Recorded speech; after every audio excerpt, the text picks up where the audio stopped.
I was in the back. Okay, we're gonna recall our meeting to order, please. And we will start with a roll call. Amanda Harness. Here. Anthony David. Present. Sarah Moody. Here. Ariel Owens. Present. Jamie Garson. Dave Demaris. Present. David Seymour. Present. Chance Galen. Okay, we will start with public comment. Members of the public who wish to speak to the board should complete a request card prior to the start of the meeting. This section of the meeting will be reserved for the comments from the public. All comments should be limited to 3 minutes. Criticism of individuals is not in order. And first up, we have Peter Goff, and he's going to speak about the logo. This is the spot I go to, right? Yes, We'll make please. sure. That way people at home can hear you. Okay, very good. Hello, my name is Peter Goff. I am the District Athletic Director for 428. I've had a lot of inquiries about the subject that I'm going to talk about. I put together a short little statement about it. I'm here to put everyone at ease about DeKalb High School logo. No one is touching the DeKalb Bee, the Barbie Crow, or the barbed wire. These are all staying as is. We are just trying to unify all schools in District 428 under one new district logo. This will also bring together the 3 communities that make up of our district, DeKalb, Cortland, and Malta. The example that I would like to use is in our conference in the DuPage Valley is that we have 3 schools. We call them the Valley. It's Wabanzi Valley, Metea Valley, and Neuqua Valley.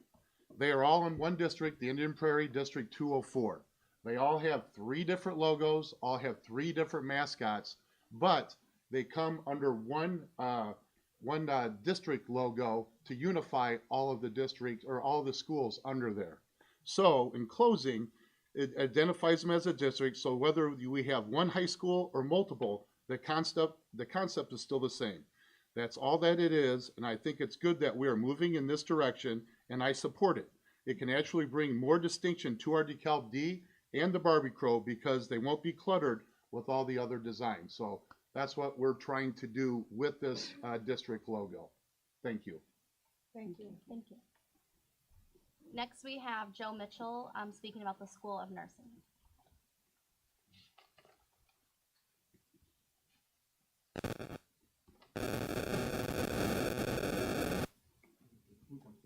Good evening.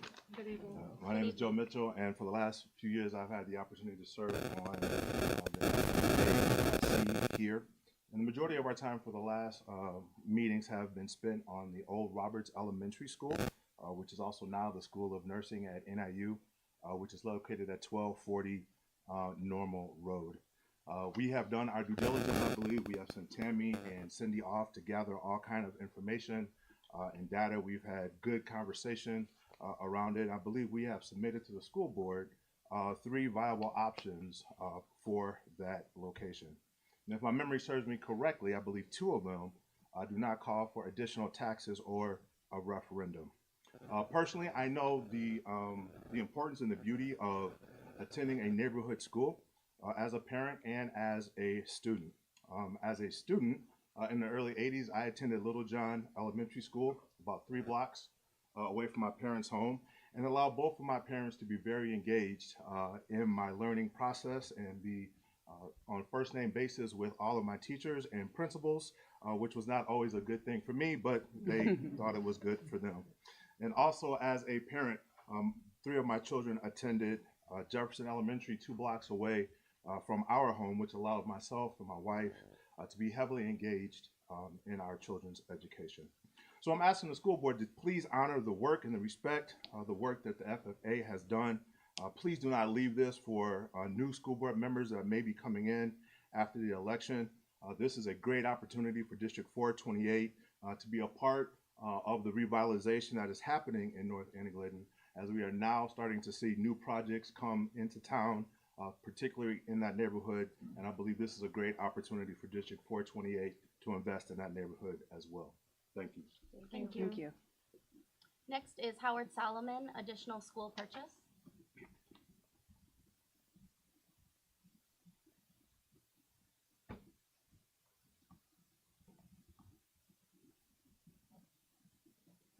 My name is Howard Solomon. I'm formerly a board member and would like to be one again.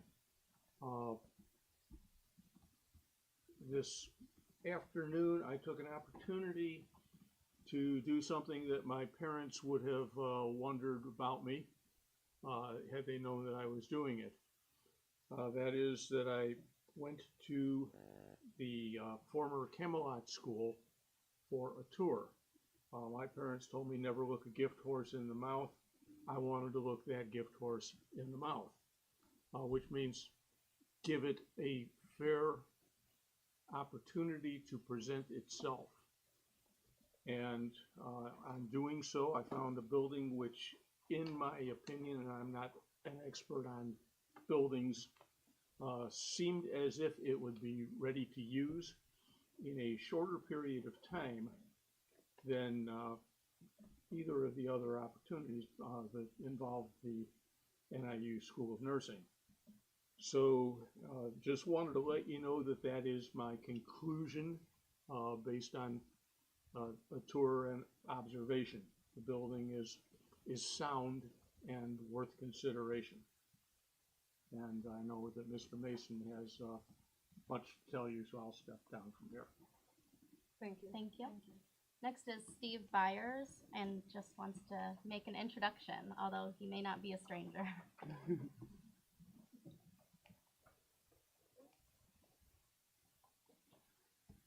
Hi everybody, my name is Steve Byers. I just want to come up and introduce myself. I'm a candidate for the school board in the April elections, and hi, if you don't know me. That's all. Thank you. Thank you. Next is James Mason, and the subject is gift. I have a deep voice, I think you can hear me. I'm here to answer. At home, they Okay. might not be able to, if you don't mind, thank you. It's just our live stream, it's rough to hear at home sometimes. I see. Thank you very much. Thank you very much. I'm Jim Mason, Linda Mason's here. We're offering this school to the school board to use for free, and I'm here to answer any questions.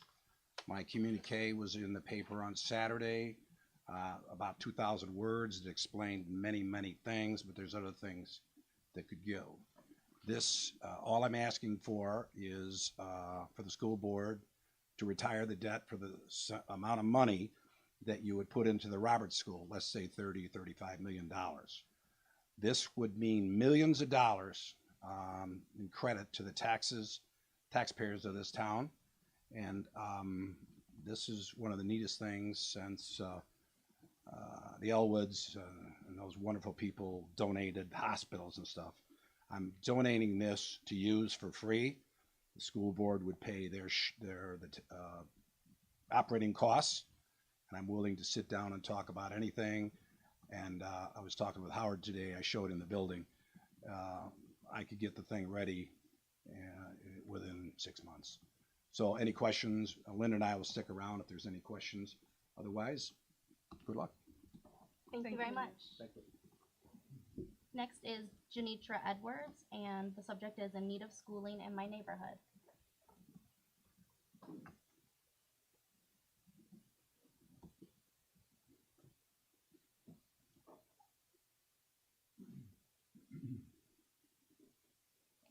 Good evening, all. Good evening. So my concern is, I have my notes, so I don't forget. In my community, we're crowded, in the North Corridor area. I can say on my, first, I have 3 children. I've been here for many years. But on my block where we live, it's like 3 or 4, 5 different school buses that's coming, and it's just, you know, very crowded.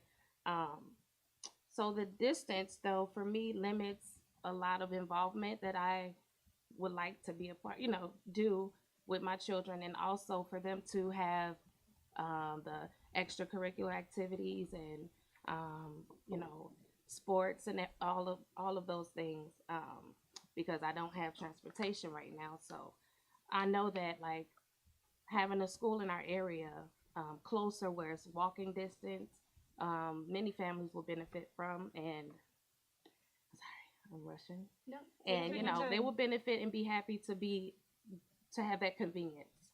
So I do have a question, like what is the delay about starting this school? So generally, we don't answer questions during public Okay. comment, but we will be having a full discussion later Okay. on in our agenda that may answer that question. Okay, thank you. Thank you very much. Next is Tom Tarazinski, elementary expansion. Thank you, Tom.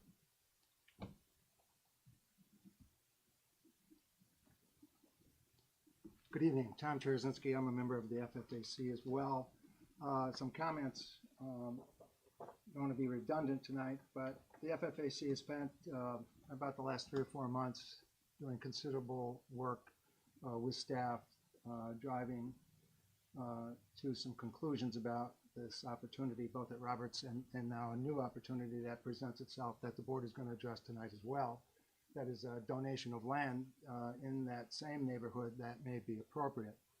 The 3 recommendations that came about after looking at the requirements, which are largely driven by this classroom size reduction effort, right? That's the primary driver. I think everyone's aware that the elementary population is really flat to slightly down. It hasn't grown, but some of the needs at trying to educate students at a 28 max classroom size is a concern. And I think that's a valid concern. I think FFAC recognizes that as well. And driving that number down to a max at 25 would be an improvement from the educational outcomes standpoint. So to accomplish that, the neighborhood school concept has been in DeKalb as long as I've been involved, which is too long. But that goes back a long time and is a foundation for enabling your local students to walk to their neighborhood schools, like many of us did in our schooling years. So we looked at a lot of data about the population, the growth, the needs, and had to go backwards to some extent to get convinced. We pushed back pretty hard, I thought. So for the folks that are watching or someone who's going to write an article about this, be assured that there was some due diligence and some pushback given to the staff and to the board to ensure that we were recognizing as much real data as we get our hands on. The financial side of this, the 3 recommendations, and I got to give credit to the FFAC from one standpoint. Jamie Wilrick was here at the last meeting. He did a great job. And the idea of this land acquisition and the idea of if we could have a greenfield approach would be an ideal solution, right? I mean, who wouldn't want free land, wide open, adequate space in the same neighborhood to develop this? And that came about really after some discussions and questions about what an alternate school would cost and would that be affordable and doable? And, as we look at the cost comparisons, I'm sure Tammy's going to talk about that. But Tom, can I ask you to wrap it up? I'm sorry, just to be fair to the 3 Okay. minutes. Well, and maybe if you have questions later, we can come back to some of that. That'd be fine with me as well. But I think the ideal solution of a new school, which I understand requires a referendum, and that became an issue. So hopefully we'll get a chance to talk about that a little bit more later. Thank you. Thank you very much, Thank you, Tom. Tom was a part of the presentation, right? Like Jamie was last time? We potentially can open it up that way. All right. Next on our agenda is board correspondence. Does anyone have anything they'd like to share out? Oh, it says that the Chromebook Amanda is joining us from is going to relaunch in 38 minutes. I don't know if there's a way to fix that then, or it'll, oh, okay. So we will lose her for a moment? Is that what you're saying? Okay. You're getting a relaunch. You'll be right back, Amanda. You'll be right. It's like a commercial. Right back. Yeah, like that. I'm sorry, while we're doing that, are there any board correspondence that need to be shared out at this point? No. No. Amanda, did you have any board correspondence you want to share out? I do not, thank you. Thank you. Thank you for launching back. Oh, actually, I don't know. I was not here at the last board meeting, but I just want to reiterate and just once again, I was able to visit a couple of schools in February, and I just want to thank everyone that invited me to come and visit, and I was very grateful for the opportunity to have been at the high school at Huntley, and oh my gosh, where else was I? I was at a couple of places in classroom spaces. So I just want to say thank you to everyone that welcomed me into their space, and also, again, thank you for everything that you all do every day. We know that a lot of things are happening, great things, things that obviously still we have an opportunity for growth, but we're working together, and we're happy with. I was very pleased with what I saw, and I was very grateful for the opportunity to be able to speak to teachers and administrators about what's going on. So thank you for everything that you all are doing. We really, really appreciate it. Thank you. That actually reminded me, I was invited to be at Malta Elementary's literacy night last week, and it was really great to see the kids come in. They really enjoyed the story and then did a craft, and there was quite a few parents that joined in with the craft as well, and that was really exciting to see. So thank you for that opportunity as well. Anything else? I don't know if it was ever spoken of publicly, but I was invited to be the speaker for the Black History program here at Yeah, shout out the to school. for that. And I want to send a shout out to the administration here for recognizing Black History Month, as I think it was maybe the only official program in the district. So shout out to building admins. And it was a great, great event. I also had the pleasure to attend that. Okay, next is our consent agenda. It is recommended that the Board of Education approve the consent agenda items A through D as attached. Is there a motion? So moved. Second. Roll call, please. Sarah Moses, Yes. Ariel Owens, Yes. Lisa Morris, Yes. David Seymour, Yes. Amanda Herman, Yes, Samantha David. Yes. Okay, and that moves us to old business, the conversation that we've all been waiting for, and that is elementary school expansion. I want to note that NIU School of Nursing Building Acquisition is on here as one of the options for action if the board so chooses, and that is based on a timeline that I think Tammy and Cindy will explain, but more about our timeline versus NIU's need. And so that will be part of the conversation. So let's open that up.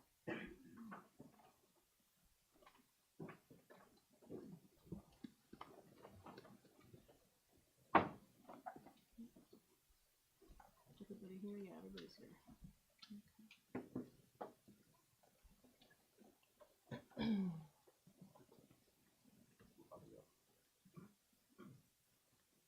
Okay. All right. Good evening, everyone. Pleasure to be on this side. Usually I stay over there, but today it's imperative for me to go through the history of why we are where we are today. So as you know, or you may or may not know, but back in August of 2017, Little John received the first mobile that was added to Little John to ensure expansion for growth at Little John. In May of 2021, there was a task force that was put together and presented to the board in relation to class size. So it was determined at that time that the class size should be at 25, that is most prudent to ensure instruction at its best. And that was shared with the board. The board at that time accepted that and committed to moving forward and keeping a 25 seat in every classroom.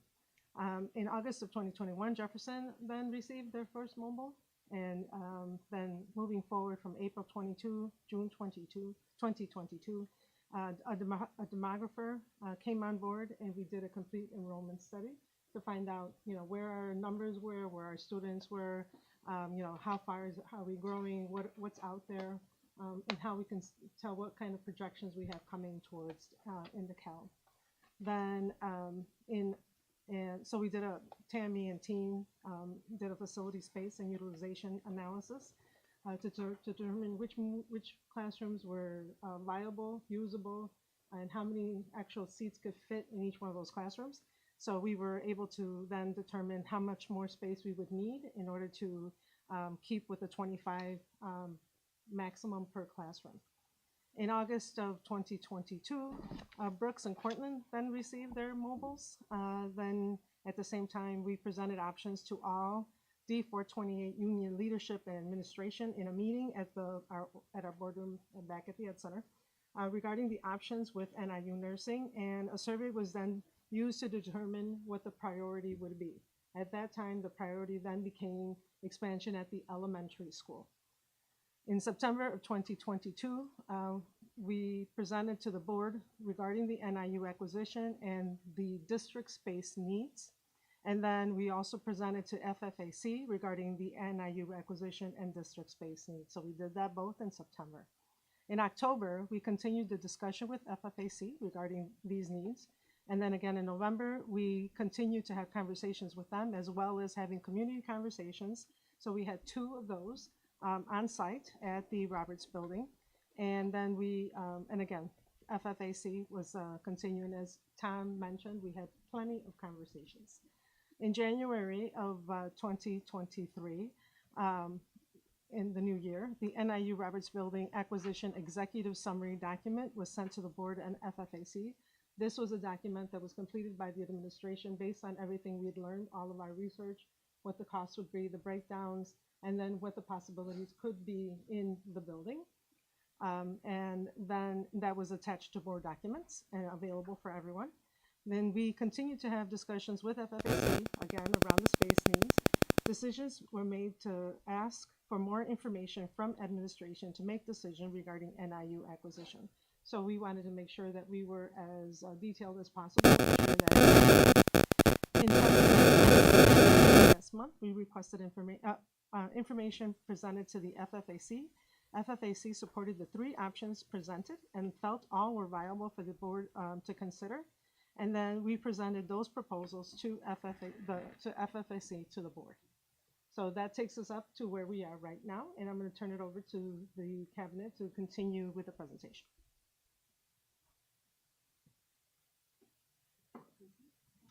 Thank you.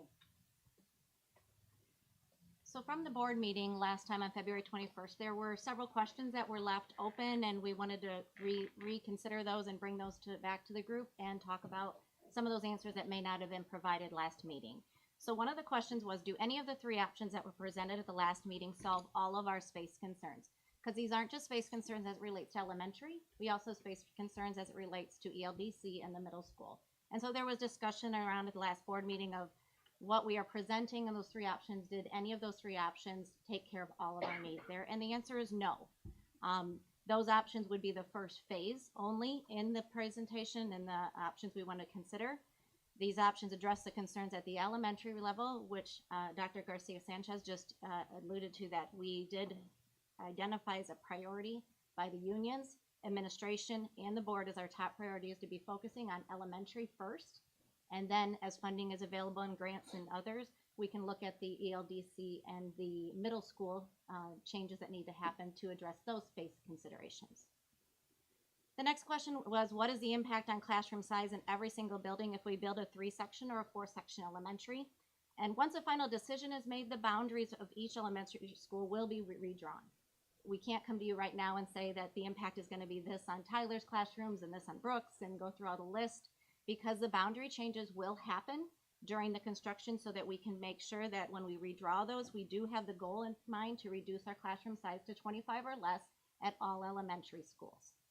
This can be accomplished with a minimum of a 3-section elementary school, which we'll go into in more detail in the near future here. And the last question, it was came up a couple of times in a couple of versions that we want to bring forth, was, could a 4-section elementary school address our needs at elementary and ELDC in one location? And can we leverage a piece of a 4-section elementary school to help solve a piece of the middle school and ELDC space problem and free up space at other buildings for ELDC and free up space at the middle school? A lot in there. So first of all, no, a 4-section size elementary school would be 24 general size classrooms.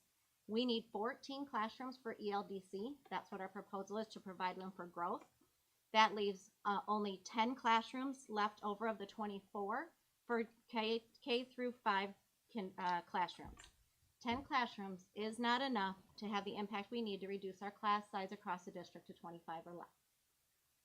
In addition, combining ELDC, and Kyle, I'm going to refer to him for questions on this part of it, but by combining ELDC, Kyle Gertis explained to us that ELDC with an elementary school will require additional, I'll talk about the space, but it requires additional playgrounds, additional blacktop playground space or play space, as well as additional large space inside the elementary school.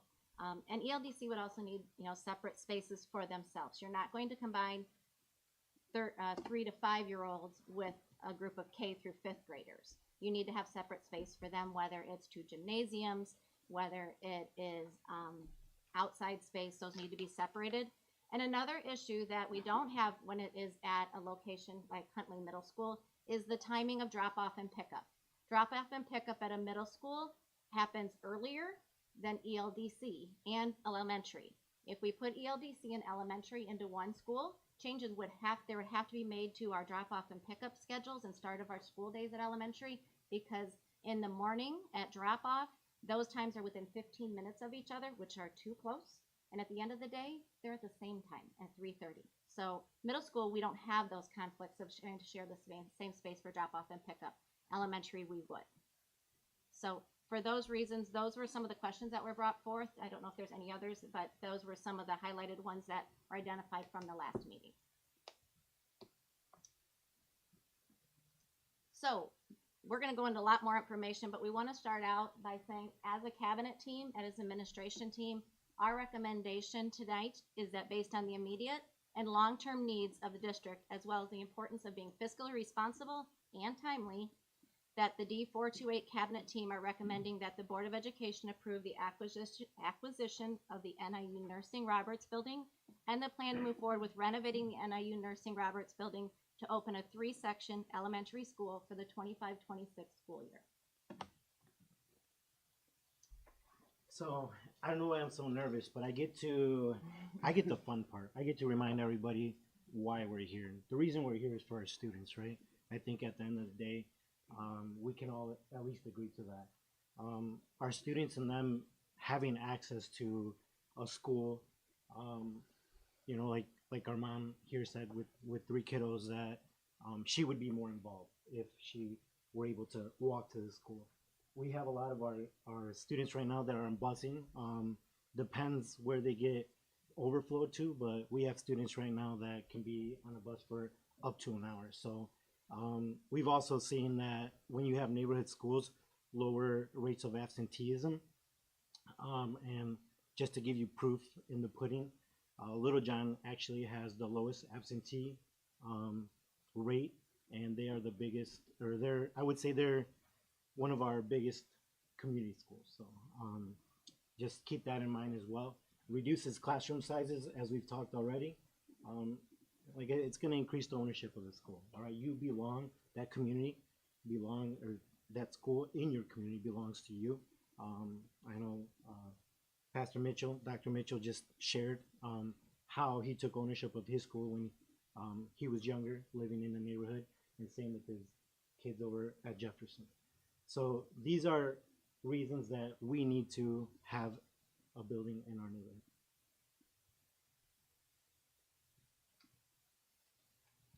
Of course, there are impacts at secondary within this first phase. The smaller class sizes at elementary will make a significant impact on student achievements. And as the students grow and age and get to secondary, they will have greater success within our middle school and high school. The future plans to move the ELDC would free up 10 classrooms at Huntley Middle School and decrease the average class size right now, which is at 32, to approximately 28 here at Huntley. There are additional smaller spaces that could also be available to help further serve our students within small group or individualized supports that they may need. Science classrooms will also be accessible for each grade and may be updated to align with the contemporary curriculum needs. And a new cafeteria, which is a conversation that we've been having, here at the board and also within cabinet. Here at Huntley, the cafeteria space is beyond capacity, so this would allow a new cafeteria space that would have increased capacity and provide relief to Huntley. Redistricting and increasing the classroom space at Huntley could increase the capacity by approximately a couple hundred students. That's how it would positively impact secondary.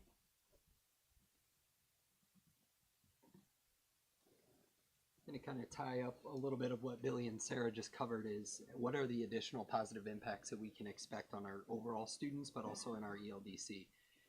Increase opportunity for us to expand our special education programs. And I do want to highlight this isn't really a want, although that is there. This is a need that we are seeing in our district right now where our self-contained programs are reaching their max capacity, and trying to figure out where we would place another classroom across our elementary schools is significantly difficult and requires us oftentimes to look at moving something out of another space to do that. This would allow us to have additional classroom space to meet the needs of our most significant population in terms of needs and resources. As what's been highlighted, and I think it's really important to highlight again, breaking down some of those the barriers to parent and guardian engagement, especially to the students that would attend school in the Northwest Corridor. And I do want to be direct in how I say that is, engagement means coming in for meetings. It means being a part of PTAs or PTOs. It means being able to come and get your child when they're sick, because transportation isn't a barrier. You can get there, you can get your child and get them home. These are all things that we would be able to break down for our families that need it the most.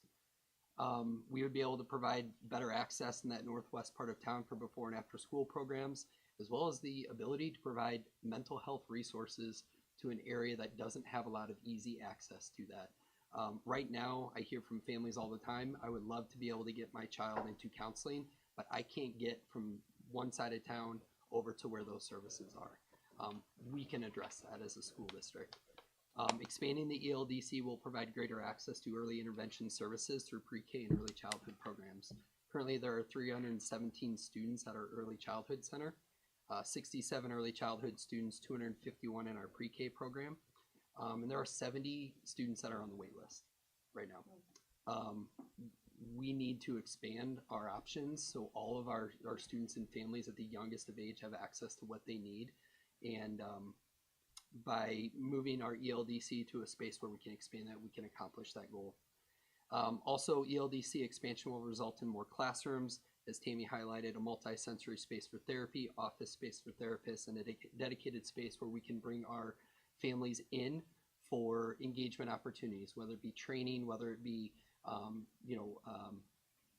opportunities to interact with their children in a school setting. Those are all things that we could accomplish by moving forward with this plan.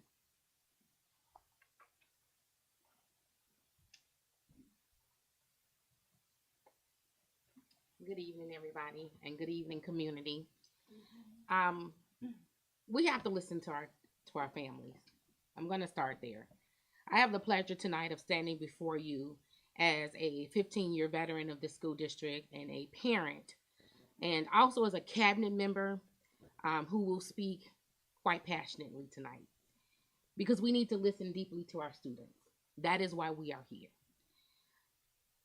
In 2005, our students and our families told us, we, as a district, we paid a lot of money to have a, Robin Stearns came out, and several very intelligent people came out, and they did community task force, they did a multicultural committee, they went around and they interviewed parents, community members, community leaders, and families, and most importantly, our students.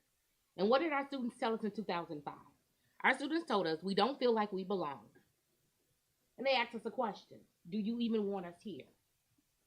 That was 2005. In 2007, right out that door 33, a whole bunch of news cameras came out, and they stuck mics in our students' faces, and they asked our students, what is it like to attend DeKalb School District? And our students told us in 2007, we don't feel like we belong. Our families in 2017, after a situation that happened at DeKalb High School during one of the Black History Month assemblies, Our families said, hey, we need some help. And so what did we do as a school district? We spent more money, and we had wonderful people. NIU partnered with us, Stevens, Adams, and Cohen, and they did the same thing that was done in 2005. They went around, they met with tons of focus groups, they met with hundreds of people, and what did our students tell us in 2017? We don't feel like we belong. We want to be understood and connected. We need support and consistency. 2017. 2022, on our 5 essentials data, our students told us the same thing. We want to be connected. We know that we have adults in this district that care about us, but we really want to know if we belong in this district. And then in the 2023 community conversations, we have had 2 specifically in the North Corridor and in the North Corridor Annie Glidden report. They also did focus groups. And what was the same thing? 2023, we don't feel like we belong. We want a school in our neighborhood. That's what the parents said. That's what the kids said. Now, the children also said they want a swimming pool and a snack bar. But the children, the parents, and the community, residents of that community, said we could be more involved if we had our own school. Despite our good intentions, we have perpetuated inequities since way before this was being recorded. Again, do we need to spend a couple more $1,000 to hear what our parents, our students, and our community is saying to us? We need a school. We need something to call our own. We need a place where we can be fully engaged. We have parents saying, I want to. It is my heart's desire to partner with the school, to engage with the educational process for my child. I understand that my most precious commodity I send to you every single day. And I want nothing more. I know that that is part of me being a parent, is if I can engage. But they're also saying I have some barriers, I have some limitations. One of them being that on my block, there's 5 different schools that the kids can go to. The other of them being, my child's school is so far away, I can't run to my child's school on my lunch break. Because my child's school may be in Malta. My child's school may be in Cortland, because there is not enough space for our students. So, what do we need to do? We have to give everyone access to what they need to thrive. It is hinged upon our impending actions. We must be committed to providing targeted resources to the students that are the furthest away from opportunity. Someone said in the previous school board meeting that this is a 40 and 50 year implication. I beg to differ. This is a century-year implication. And the trajectory of our children's success depends on our decision. So our future as a community and district is dependent on what? We need to listen to our families. They've been saying the same thing since 2005, since we recorded it. How long will they have to continue saying what they have been saying to us? They want to feel like they belong. Thank you. Thank you. So here's some information about the NIU nursing building and some background of the building and what we're looking at from the future perspective. So way back in April of 1987, the school district sold Roberts School of NIU for $1.175 million. So at that time, obviously, we didn't feel we needed that particular location. And now here we are in March of 22, just about a year ago. Administration approached NIU regarding the possibility of acquiring NIU Nursing Roberts back to the school district. So again, we did go through some history previously, but then back in September, NIU recommended to their board of trustees that the nursing school be deemed a surplus. And what they're looking at doing is they're building a health IT center, and then the School of Nursing would be relocated to that location. But right now that's still in the works in terms of getting the funding and doing that. So back in November of 22, they approved a plan to relocate the nursing building to a temporary location at a cost of $950,000 pending the construction of the new location. So we basically accommodating our needs if we wanted to acquire that building sooner rather than later, so then they could move into that location and be ready for the fall semester, this coming fall semester. In January 23, so last month, the D428 administration made a commitment to NIU to make a final decision regarding this acquisition, so they could basically make plans to reconstruct that area where they'd be temporarily located, which would need to start fairly soon so they could be ready for the fall. And then in February of 23, they did agree to extend that deadline. They've been very flexible with us in terms of our process and the needs that, and the questions we had, and the need to make sure we're making the correct decision. So they agreed to extend that deadline to March 7th, which is today, for the final decision regarding the acquisition.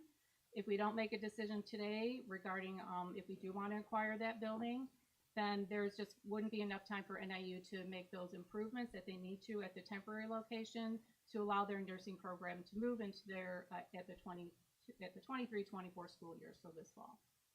So that's why we're really looking from a timing perspective in regards to deciding, do we want to acquire the NIU building? So here were the options that were presented to the board and then also to FFAC back in February. So with the three options here that we looked at is to lease and to purchase the NIU Roberts School, renovate it and adding onto it, which would be the 3-section elementary that Tammy was speaking of. Purchase price at that time was to be determined, but we do know now, as we are negotiating with NIU, that the lease purchase price would be $1,860,000. A referendum would not be needed. There is in school code, and we'll go into that a little bit later. When you are leasing a property, a referendum is not necessary to build on that particular location. So that is why we deem this a good option, because it just brings that opening date of the building up to potentially in August of 25 for the 25-26 school year. The other options do require a referendum, which does take, the first time we would be able to get on the ballot would be March 19th of 2024, so about a year from now. And then the process to design and go through the bid and construction dates, which you can see for each of these options, it puts something out a couple years later before a building would be available for elementary expansion. So again, there's another option here, acquire vacant land in new build. And when we were at FFAC, they want us to look at a 4-section elementary. What is the cost differentiation there? And at that time, it was about 38 million, so about 10 million more to build a 4-section. At that time too, we didn't know we didn't really have an option for vacant land. We do have some now that is being donated to the district, which is later in the agenda item. A referendum would be needed because if it's vacant land and you are building a new building on it, especially for student instruction, it would require a referendum, regardless of whether we would finance the construction either internally or if we would ask the taxpayers for additional funds. Again, that would be about a year from now where we get on the ballot, and then you can see the timeline in terms of the design dates and the bid to construction dates, and then when a school would actually be available. There was also, at FFAC, we were discussing, well, why don't we just knock down the NIU building and just start scratch? But basically, that's like a vacant land option as well, where a referendum would be necessary. But the timeline would be very similar as if we were building on a vacant piece of property. So when we were looking at these previous options, and in light of the getting that vacant land as well, and then also factoring in inflation factors, because we talked with our architect and to find out, okay, the longer we wait, obviously the more expensive everything gets. You know, inflation is what it is. It's very high right now. And even if it wasn't high in terms of building costs, those inflation numbers, you know, they get higher. I remember when we built Cortland, we built it for $15.5 million back in 2009. So obviously things get more expensive as we move on. So that first option incorporates that 5% inflation factor, because we are pretty much going to be a year out before we actually can really start constructing it, or somewhat close to a year out. So now we have the estimated cost of the building with the inflation of about $29.96 million, so about $30 million. The purchase price of $1,000,086, and then again all the rest of the timeline here without needing the referendum and still potentially opening the 3-section elementary for the 25-26 school year. And then the acquire vacant land and build new, we were looking, if you can get enough acreage to put something, a 4-section elementary. If you're going a few years out in terms of when we'd be able to build that estimated cost would be about $46.2 million. And again, that would need a referendum, which would happen in about a year. And again, pushing that timeline out a couple of years before a school would be available during the 27-28 school year. I have a question, Cindy. Yeah. So that 46.2 million would include acquisition of land. No, because the land would be donated. So the 46.2 is just the building cost. So the renovation, okay, so the renovations go up on the 3-section building. Considering inflation, the renovations go up by about $1.5 million. Yeah, about 5% because it's a 1-year waiting period. For the other one, we're looking at a 3-year waiting period. So it's 5% each year. But it potentially could be a 2-year waiting period, correct? Well, no, it would be only one because we would bid it out in September of 2023. But I thought we had the option of doing the architect plan and it would be a year earlier. Well, that would be, that option when we talked about that was the plan that we would have to spend about $950,000 up front to get the design ready. Right, but that was included in the presentation last time. That was part of what we had talked about with FFAC. Right. If we wanted to spend the money and risk putting the design costs up front right now, but then if we did not do the building, then those costs would be, right. You know, we would have spent those monies. Yes. Right, but that was, so it would be that if the architect did that preliminary drawing, basically it would move it up a year. 50%. Yeah, 50% of the design. Okay, so that would move it up a year though. Well, depending on which option. Oh, you mean for the acquire vacant land? Correct. Yes, yes, it would move it up a year. Okay. Yes, yes, and that would be if the referendum passed, obviously. Correct. Yeah. Any other questions? No. Okay. So I will let Tammy run through these numbers. Thank you, Cindy. So again, a lot of discussion at the last meeting did circle around 3 sections, 4 sections, 5 sections. What can we do to meet the needs? And so we went back to this slide and this information that was actually presented to FFAC. I believe it was last October, if I'm remembering correctly. We've had a lot of presentations. But what we have put together here is this explains based on what enrollment was in October, which again hasn't changed significantly from then till now.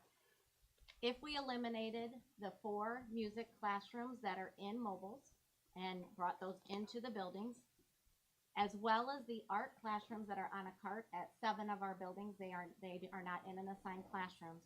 We brought all of that together and brought all of those classes down to a 25 count or less. We need 2.03 sections. So that's why our proposal is coming in at a 3 section.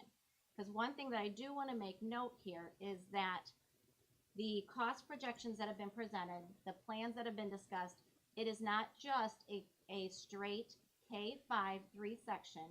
It always, anytime you design one of these, you're going to have an art room. You're going to have a music room, just like you're going to have a gym and all those other common spaces. But this design also includes 4 additional classrooms on top of that. So not only do we have cushion in that this is not capping out and saying we need a 3 section to bring your count down to it. We're saying we need a 2.03, not a 3. So we have some room, which is over 5 classrooms of space. If we just kept everybody around 25, we'd have 5 extra classrooms in the 3 section and 4 more classrooms in that extra cushion that was built into the cost analysis and design potential of a 3 section at NIU. So that's where we're coming into this. Like I said, we've still decreasing class size to 25. We remove mobile classrooms to relocate all music rooms into the buildings. And I want to make note again, because I always bring this up, we cannot eliminate the Lincoln Mobile. And the reason for that is a Lincoln Mobile houses our music room and our library. And at Lincoln, there is not one space to bring a music room in, a library, or art off a cart. That mobile will stay with the phase one that we're presenting and with the NIU three section building. We cannot get rid of the mobile at Lincoln until an addition of some size is put onto Lincoln to at least include another large space, an art room, a music room, and a library at a minimum. And as you're going to see, one of the phases that we're presenting for future consideration includes something in regards to the Lincoln, so that we're not just ignoring that need, but it won't be addressed in this phase one. This phase does include the moving art on a cart back into the classrooms at all buildings except Lincoln, so they would have a space, and then still provide a cushion for potential program growth. So it builds in that cushion and still does it in a fiscally responsible way. Can I ask you a question, Tammy? Yes, ma'am. Can you just say that part at the end again? So if we had just over a 2-section, we would have how many? We'd have 5 extra classrooms? Yes, and actually, if we can, the next slide actually goes into the number of classrooms and potential availability in detail for the different sections. Okay. Okay. So the next slide is about the impact, because again, the question that came up at the last board meeting related to what's the impact? What is our impact on elementary, ELBC, middle school? It was a recurring question last board meeting. So this slide goes over that. And as I explained about the four additional classrooms in each, so in a 3-section at NIU, we would have a total of 22 classrooms. Yes, it impacts elementary. No, it doesn't impact ELDC or middle school. And we have a potential of having 9 available classrooms. And then it explains at the bottom of the slide that 1 section, just for definition, for those of you that may not understand, 1 classroom is 1 classroom per grade. So a 3-section times 6 grade levels is 18 classrooms. And when you add 4, that's 22. But that art, and then you on top of that have your art and music space, which I already went into. A 3-section plus 4 classrooms at a new build on property, on new land, is the same scenario. 22, yes, no, no, and 9 additional classrooms. Same thing. A 4-section was brought up at the board meeting, so we wanted to address that, make sure we were clear on that. A 4-section plus 4 classrooms, which again would have been part of the projections, is 28 classrooms. Still impacts elementary, but still no impact on ELDC in the middle school. And then there's 15 available classrooms in that scenario. Keeping class size at 25, that still leaves 15. And then, again, if we did a 1-section, because that's kind of a partial solution at Lincoln, if it's identified, you meet the needs at Lincoln, that would be 6 classrooms. Yes, it impacts elementary, no middle school, no ELDC, and it gives us 6 more. So just wanted to put that out there. So we had all of our numbers in front of us tonight. And then phase 2, which again we'll see, is phase 2 is about ELDC in middle school, because we acknowledge this does need to be addressed. We do need to consider class size at the middle school and having space for ELDC. The ELDC addition that we've been talking about, and to clarify what we applied for a grant. We did not get it, but there's supposed to be another round to the grants we're waiting for, and hopeful that we'll be able to get a grant from that. That can be factored into all of the funding. The proposal we put forth for the first round of the grant was to take ELDC from this building and add a wing straight west of where it's currently located, so towards the football field. And it would be a new wing, strictly ELDC, strictly accessible at ELDC, no overlap into the middle school any longer, and it would free up the middle school classes. And it would create 14 ELDC classrooms. That doesn't impact elementary from a space standpoint, does impact ELDC, does impact middle school, and it adds 4 more classrooms to our ELDC program because they currently are in 10 spaces, 10 general size spaces. With that, the recommendation and the numbers coming forth are that we would do renovations here at Huntley Middle School. As Sarah explained, we would be adding more students to Huntley Middle School and redistricting the middle schools. So to balance out, so not only does it impact Huntley, but it will also impact Clinton Rosette Middle School. So that class size at both middle schools will be brought down to that 28 or less. But by bringing more students to this building, as any of you that have followed the recent board meetings, we have space issues already in regards to the lunchroom, because it's a smaller space. When we were a high school, it was open campus. Kids could leave during lunch. Can't do that in a middle school. They'd never come back. So we had to figure out another option, and we're looking at some options to get us through this summer, some renovations to accomplish that. But by adding more students and using those 10 classrooms that ELDC would vacate, we need to look at more long-term solutions when it comes to cafeteria space. So the dollars we're gonna put forth in the next slide, I believe it is. We'll talk about that, and that would be a cafeteria space that would house up to 400 kids at a time, rather than the current space that houses, I think, less than 200. If I'm remembering correctly, I'm getting some nods from some middle schoolers. And it would be some renovation to our old high school science labs that need some updates. It would renovate the ELDC little bitty bathrooms, the storage rooms, and to the main bathrooms to a gang bathroom or a large bathroom space that we don't have because we need more bathroom space in this building. So the cost factors into all of those things are rolled into it. And please understand, there'll still be lots of discussions on what this really looks like. Those are some large general improvements we know would need to happen by adding more students to this space. Would you like to take this one? Sure. Yeah. So this is really looking at what Tammy was talking about, and then kind of how we were envisioning a phased-in approach. The first here is acquire the NIU Nursing Roberts Building. And here we have basically everything added up, and so you can see the total. So phase one, again, acquiring that building, building that 3-section elementary. In totality, with the 5% inflation factor for that first year, puts us at about 29.9 million, so just shy of 30 million. Estimated opening in August of 25, and a referendum would not be required. And you can see on the bottom the kind of section below that's in the square here, per Illinois School Code, and I do designate the section here.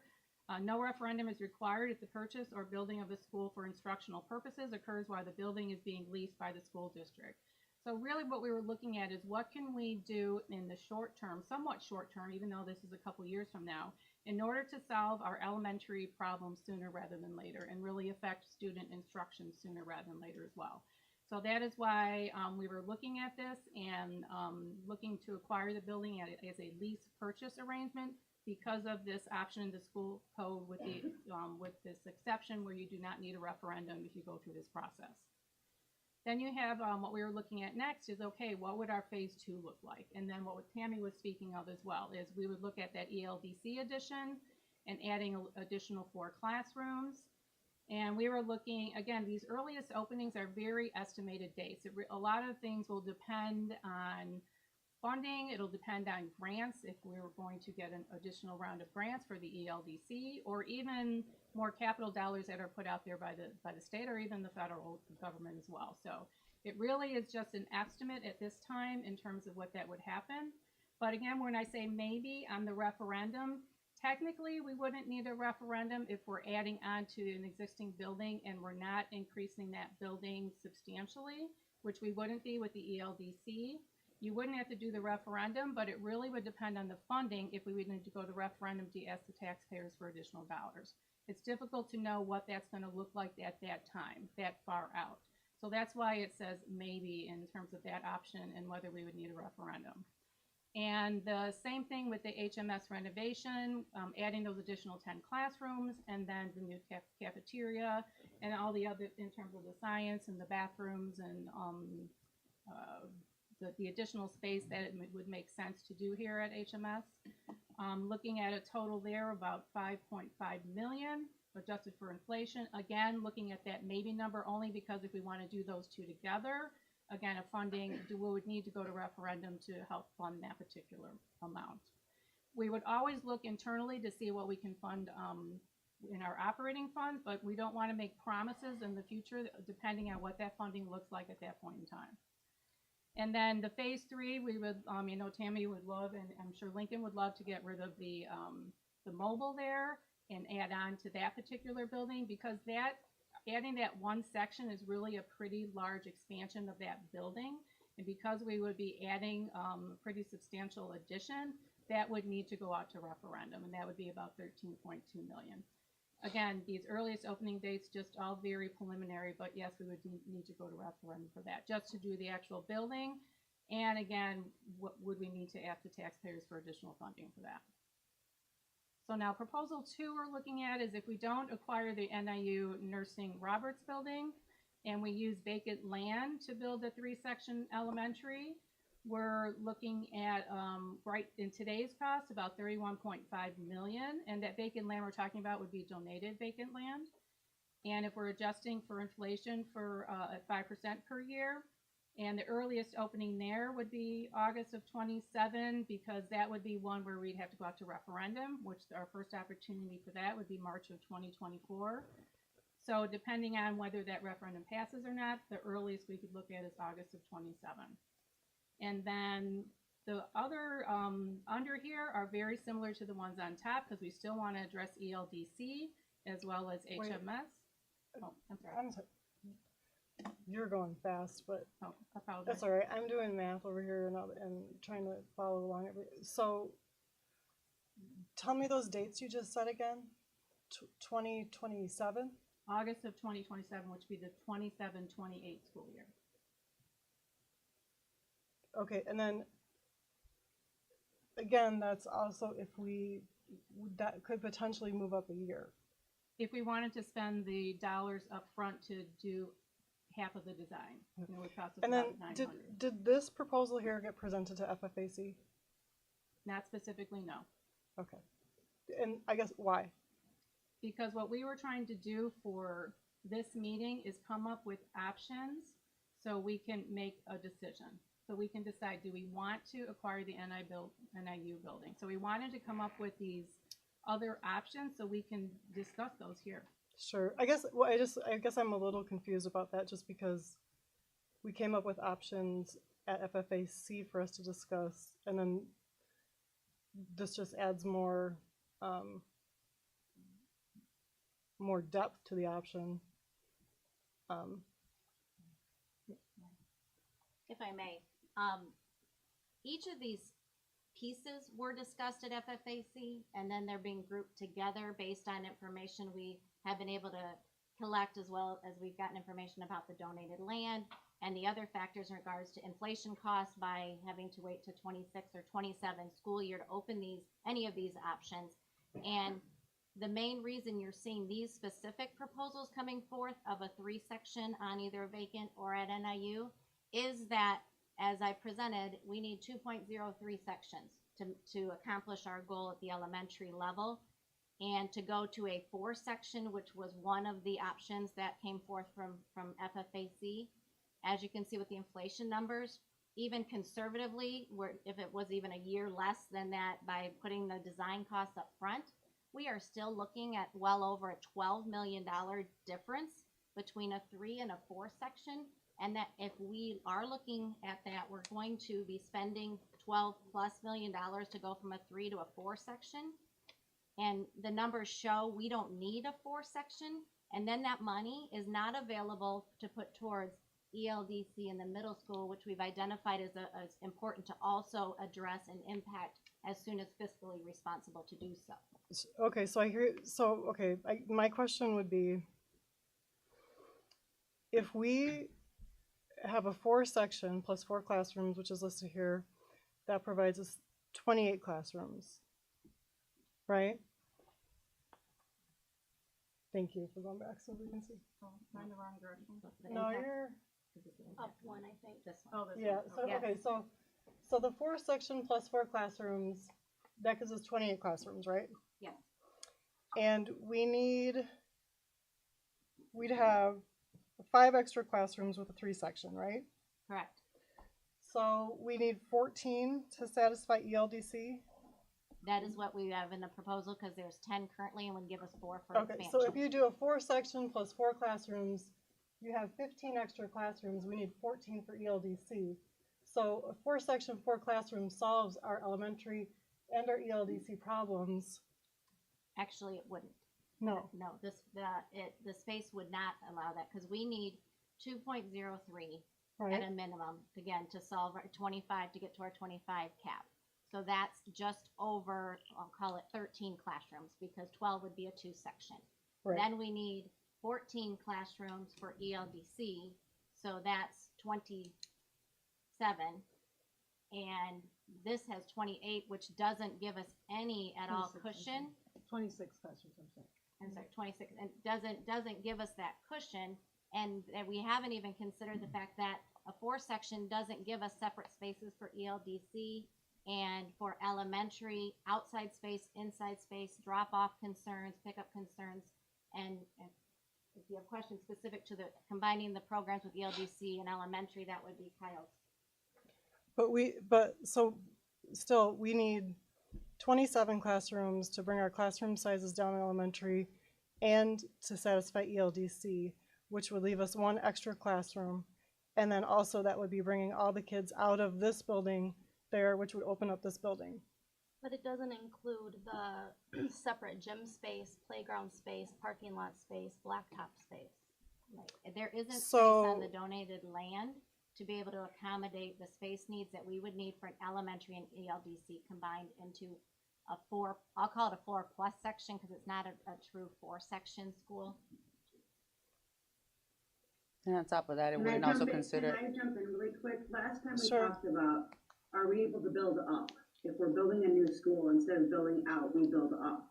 So we have 2 stories to save some land space to accommodate all of the additional things that would be needed by moving the ELDC there. But again, by putting the 2 programs together, elementary and ELDC, there's much more consideration that has to be taken in regards to the acreage that it's sitting on, the 12 to 13 acres that is being donated, as well as the design of this building that we would need to add more money to this design and more square footage space even to go up. You also can only put certain grade levels on not a ground floor. You're limited on what grade levels you can put up to a 2nd floor. Obviously, ELDC could not be that because of their age. And I believe it's K2 that has to be on a grade or on a ground level. So again, that takes more square footage that will take away from parking lot, playgrounds, blacktop playgrounds, etc. Which the space we are looking at, as well as the costs that we are looking at, will not account for that. So just to be clear, I just would like for everyone to know too, the land that we're talking about is just adjacent to the high school, so it's still in the same neighborhood. It's located on the corner of Dresser and Normal. Yes. Okay, so it's that big field there that's located just adjacent. So it's still in the neighborhood that we're talking about. So we're not talking about going outside of a neighborhood. And then if we're talking about elementary, then we were talking about a 4-section, then that would be like 1 level, correct? Because I know Founders is 2 stories. That's an elementary. That's a 2-story. Correct. Cortland. And Cortland. And Cortland. So are we talking about a 2-story 4-section +4, or are we talking about, and then also the costs of doing everything else where we don't use this building for an elementary school and ELDC is either 62.2 million or 65.2 million. So it's actually cheaper to do the 4-section +4 classrooms. And then I would imagine we could have to, figure out a gymnasium or whatever the space is, or what we're not building a school without a gymnasium. We don't need 2 gymnasiums for preschool and elementary, right? Yes, we would. Because the gymnasium. Oh, I guess that they would have to be, yeah, you sure. have to with have this, 2 okay. gymnasiums and a cafeteria space in addition So- to that. So you'd have 3 large spaces. Okay. So I guess I'm just wondering, we can't do that, or we can't accommodate that, we We can't, cannot accommodate that why? for the reasons I just went over in regards to the additional inside space that is required for elementary and ELDC to be combined, as well as the outside space requirements of that. And again, those cost projections would be significantly different. More than 62 point, go ahead. No, I was just saying, because we're looking at spending 18.4 to add 4 classrooms to the ELDC right now, to bring it up to the 14. I think we're jumping the gun by just not looking at possibilities and just saying, no, we can't do it. Yeah, I don't understand that. I'm asking, is this a 2-story? Is this a 1 level? There's a lot of things that we don't have answers to. If we build up and we can put grades 3, 4, and 5 upstairs, that's saving space on the land to put that extra gymnasium in that you're looking for to accommodate the ELDC. I'm just not understanding why we're not having those options to look at. Well, we have looked at those options, and in regards to the space requirements, it will not fit on that land even to go up. because again, ELDC is 14 classrooms. That's over a 2 section right there, without talking about the extra gym and outside space. That's over a 2 section. And then if you're looking at over a 2 section, 2.5 plus, to be able to have enough space for that elementary, you can't have that much space in that land that is being donated and be able to commingle those 2 programs. And I do think it's important that Kyle Gertis speak about the commingling of elementary with ELDC. I know we talked last meeting, but I think it's important to reinforce this too. Yeah, and just to recap, once upon a time in our district, we really had that model where we were, for lack of a better way of putting it, had a satellite early childhood classrooms embedded within our elementary school, and decisions were made that wasn't necessarily an appropriate setting for 3-year-olds all the way up through 5th grade, from a facility standpoint, but also access to services. And so, when we look at what is required, and I'm going to use a really simple example, ELDC's playground right now. It's a nice playground, and no offense to Tammy, but they've been asking for a bigger space with equipment that is better suited for not only younger age students, but also students with disabilities, which include motor disabilities. So how do we make an inclusive playground? Requires more space, more access than what we currently have. Then on top of that, you would want a separate space for your elementary students to have. So when you think about just like, and I'm not a facilities and grounds person, but when you think about that, we're taking on whatever plot of land that is, and we're really maybe not doubling the space, but we're requiring 2 spaces for the same purpose for kids. The other thing that I think is really significant is when we look at our early childhood and pre-K and just the traffic flow part of it. We have sessions in the morning, we have sessions in the afternoon. It is, I think our administration at Huntley and the ELDC do a great job managing what they have right now. But there are concerns with having some of our youngest kids coming in at the same time as buses, at the same time as middle school students and parents. So from a logistical standpoint, you would have to really, you would have some of the same issues if we were looking to have an early childhood program embedded within an elementary school. And the last thing I guess I want to say, unless there's other questions, is we're proposing 14 classrooms. I just said that there's 70 students on the waiting list. Our screening for April at the ELDC is full. The screening in May is full. They're looking to add screenings in the summer right now that we typically have not done as a district. And so right now we're looking at 14. It wouldn't surprise me if we were considering a bigger space when the time came to actually open the ELDC.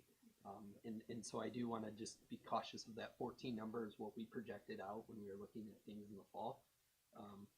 Talking with Miss Lyle and what they just screened last week, those the kids are out there and they're more than what we probably anticipated even in October. Yeah, I don't doubt that at all, and I appreciate your what you just had to share with us. I guess to make it very clear, everything that I'm interested in doing is very student-centered. Everything that I'm wanting to do is making sure that we are addressing the needs of our children and also of our staff to be able to teach our children and provide the services that our children need. And I think that it's important that we talk through the possibility of the options that we have, and also in the most cost-effective way. And so, now if we're talking about we need more space than that for the ELDC, more space than the 14 classrooms potentially. I know that we do have waiting lists, but I guess that's a new number for me to consider into this. And I guess it just seems like we were to build the 4 section plus 4 classrooms, that does, and I hear everything that you're saying, that we can't do it, it's not going to work. No, in terms of like spacing, but I guess, we're talking about it's not great to have like, the elementary kids with the preschool kids, but right now the preschool kids are with the middle school kids, and they're, this whole setup here is not ideal either.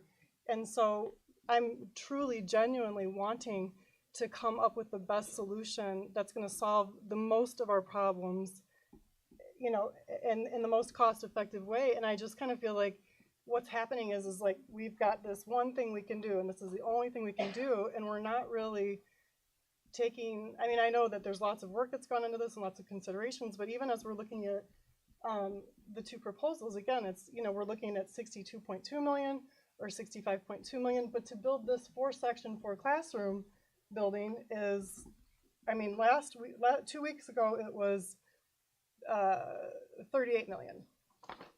This week, it's 46 million. Including the inflation. Right, including inflation. But like, again, so I would just like to express that I am feeling frustrated because what the board needs to make a good decision is information. And we need all of the information as soon as possible. And we need to be able to share that information with the community. And our community members need to be able to look at that information. And then they need to come here and say, hey, this is what matters. This is what's important.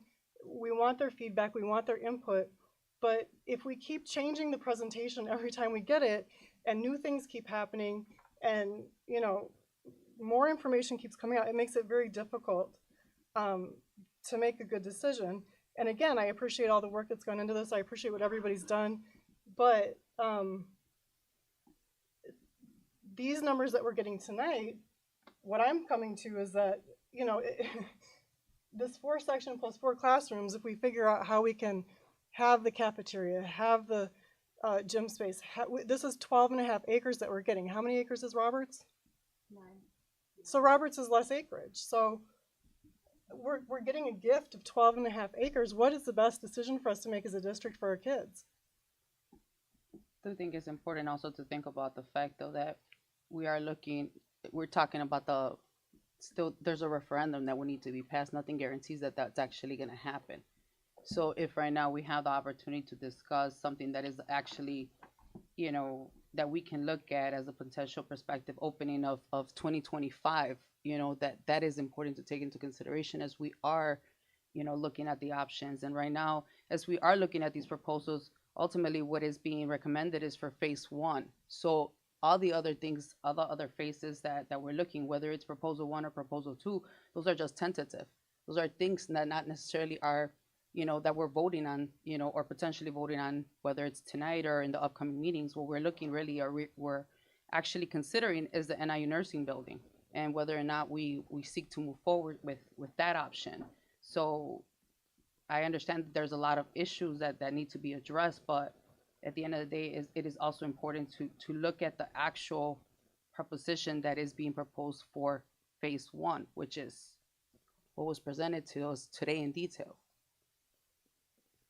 Right. Well, but also I think it's very important to make clear to the public at our last meeting when we talked about all these options, and also when we discussed these options at FFAC, we came to the conclusion that there are options that would require a referendum, but only for legal purposes, not because we would need to ask the taxpayers to finance additional, we would have to ask the taxpayers to finance further. We wouldn't be asking for any additional money from taxpayers. We would be only going to what we already have in our funds. Now, if we go to this, you know, last meeting it was 38 million, but this meeting it's 46 million. And so, you know, I guess, I don't know. Tom, do you want to come up and say anything from FFAC's perspective of what we went through and looked at? Could they maybe finish? Oh, I'm sorry. Yeah, go ahead. If I may. You know, you did bring up the concerns of different things coming forth, and what we are bringing forth and what we're trying to address tonight is based on a lot of the questions that came forth at the last board meeting. Sure. There were many things brought forth at the last board meeting, and I know I wasn't in attendance, but trust me, I've listened to it a few times already, and we did pull those questions, and we wanted to address those, and by going through all of that, and at the last meeting it was talked about that the dollars that were discussed were in today's dollars. That was brought up several times that they didn't include inflation rates. So in bringing those numbers, that's where the change is. And as we evaluated all of those numbers and came through so that we could show clearly what the cost potentially is to the district, and that money, if we put it towards a 4-section, whether it's any combination of a 4-section building, we are going to be taking over 14 million from a potential of doing something for ELDC and the middle school. And our recommendation from a cabinet level is that it is not fiscally responsible nor timely, because it adds at least a minimum of a 1 year if we want to risk over a $900,000 design cost, and potentially a 2-year if the referendum passes. If it doesn't, I'm not sure what our plan B is. I don't think any of us know what our plan B is at that point to address our elementary needs. I appreciate that, and I would just like to express also as a board member, I didn't feel like this was a different presentation. I felt like it was more in-depth and responded to the questions we asked. So thank you. I feel like I have sufficient information. Thank you. And I do want to reiterate that we're not trying to make this cloudy. We're trying to make it clearer and to provide as much information as we can based on the feedback that we've received. And does it change a little? Yes, because we want to be very realistic about what we're doing and what our options look like and what our timing looks like as well. So it isn't our intent to confuse people. It's our intent to make things clearer. And we've spent a lot of time on this and really we're very focused on that to make sure, especially when we were going through the exact, counting classrooms, I mean, literally. We just wanted to make it like really clear on what this could look like and what potentially phases could look like as well. So that our intent wasn't to confuse people. Our intent was really to provide clarity. I know it's been said already, but I just wanted to reiterate that as well. So now let's get into the financial impact overall on our projections. Let's see if I can get this to fit. So here is a projection model that we ran. What we do is we run it through a projection model that we have, and we put in a lot of assumptions. I do have another document here that has all those assumptions. So, but here I just really want to focus on the results after we have incorporated the assumptions for our revenues and our expenditures for our operating budget. This particular projection includes the annual debt service payments for a 3-section elementary from our operating funds, and you can see that starting in the 24-25 fiscal year. That's that $2.3 million. That's the annual amount that we would pay on debt. We had these numbers run by our financial consultant to find out, okay, if we were to basically sell $30 million in bonds in order to do that 3-section elementary, that would be our annual debt payment that would come out of our operating funds. We also included in here annual debt service tax abatements, and I do have a slide in here later about the various things that we have done in order to mitigate the tax increases for our D428 families. So we wanted to incorporate some dollars in there for that as well, so we can continue to do that in the future. Maybe not to the level that we've done in the past, but at least to have something in there. So that's that $3 million that you see starting in the 24-25 fiscal year. This also includes the fiscal year 24 FTE, which is full-time equivalent requests, which are later in the agenda. So that is also included within this projection. And this also includes a $1 million increase in our evidence-based funding formula just for 1 year for fiscal year 24. And then when that gets into our funding level, that's a permanent increase. So that's just looking for fiscal 24.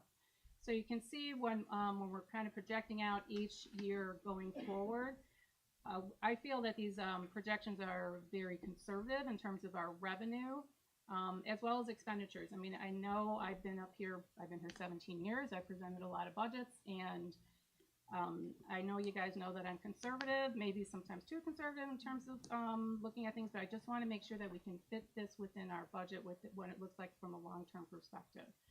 So even though if you look out to 27-28, we're looking at a surplus deficit of about $7 million. Again, when we're running these, because we're keeping revenues fairly flat, when you're looking out into the future, the future looks a little cloudier, but it gives you that trajectory of where it's going. But typically we don't get there because we know we make corrections before we go that far out. But it just gives you an idea of what that looks like.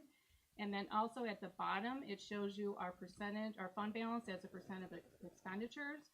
Our current number is about 55.74%, which our fund balance policy says we want to be in a range of 20 to 30% of operating expenditures, meaning we want enough in our fund balance to, whether it be a rainy day fund or to handle cash flow issues, or if something happens with the state budget, which we've lived through in the past, we have enough in our coffers in order to keep us going in the future. So this particular projection, again, this is based on the 3-section elementary and with those debt payments starting in the 24-25 fiscal year. So the next one here, and this is to look at the financial impact of the 4-section elementary.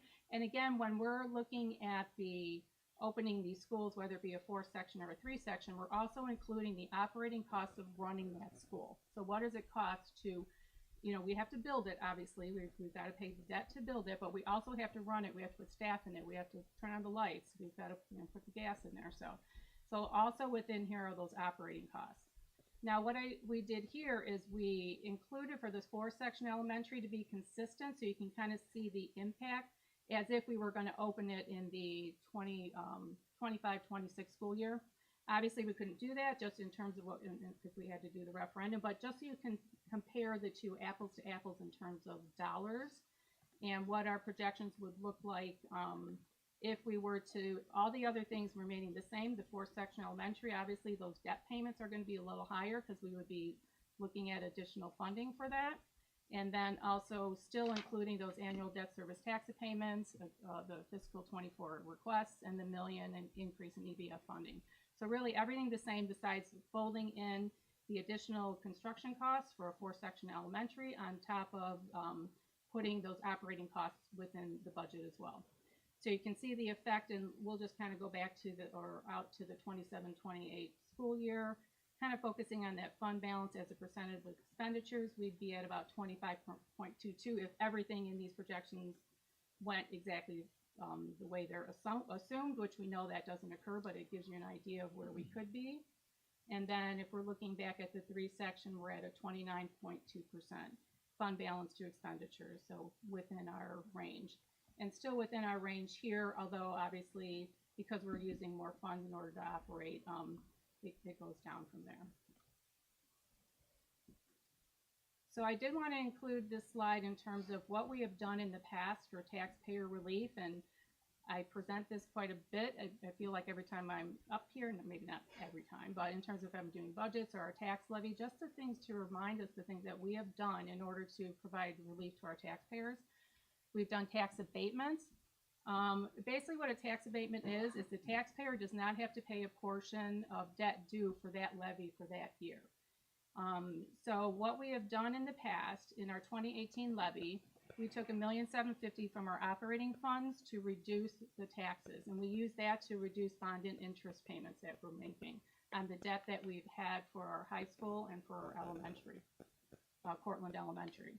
And every single year, we've also done these abatements, of course, with the help from the state, with property tax relief grant dollars. So we've received those dollars for the 2019 levy, the 20 levy, the 21, and the 22. And actually in 2022, we're getting 2 rounds of it, one from a previous fiscal year and one for this fiscal year. So really, in totality, we're abating the tax levy by about $11.8 million for this levy year that we're just finishing up. We've also went through a multi-year bond restructuring process that started back in 2016. We ended it in April of 2020. We leveled out the increase in the debt service to soften that impact to the taxpayers because it was going to, at that 10-year level when we issued those bonds, it was going to go up very high. But we refinanced those bonds. And during that period of time, the interest rates were pretty favorable. So we were able to save about almost $30 million in interest on those restructured bonds. And it dropped the tax payment for $150,000 market home value, for which was going to be about $601 on average, to be $350 post-funding. So that was a significant savings to the taxpayer and pushing those out and taking advantage of some good interest rates at that time. We also, during that process, paid down principal to reduce debt and lower costs as well, just like if you were paying down principal on your mortgage. So in 2019, we used $3 million of TIF surplus funds that we received from the city of DeKalb to pay down that principal. As well, we had $10 million in reserve from our working cash fund from actually a construction grant that we received during the time when we were doing the high school. And we used that to pay down that principal as well. So $13 million in total to pay down principal, bring down interest costs. And then, of course, utilizing the property tax relief grant dollars at that time, we were able to structure the debt to pay down interest sooner, using those dollars to support that. So again, decreasing that principal to decrease interest costs. And then also back in 2020 for our operating tax levy, the board at that time chose not to increase the operating tax levy, which basically means at that time, the CPI, which is Consumer Price Index, we could have asked for 2.3% more, but the board chose not to do that, and that has resulted in a permanent reduction in the tax levy for that year, which also affects future tax levies. So it was 1.2 million for the 2020 levy, and then also 1.2 million each year thereafter, plus whatever the Consumer Price Index growth would be. So again, permanent cumulative savings to the taxpayer, but also a permanent reduction in our revenue, but something that we knew we were doing, so, and the board chose to do at that time. So we're back to our recommendation, and I'm not going to reiterate this again. We started this at the beginning just to set the stage, and this is where we're at this point, and we'll open it up for further discussion. Thank you. Yes, thank you. Is there any discussion we want to, oh, were you going to say? Yeah, I have a quick question, if you don't mind, Cindy. For the financial impact where you have the 3-section elementary, is that the acquisition of the Roberts building or building a 3-section on the vacant land?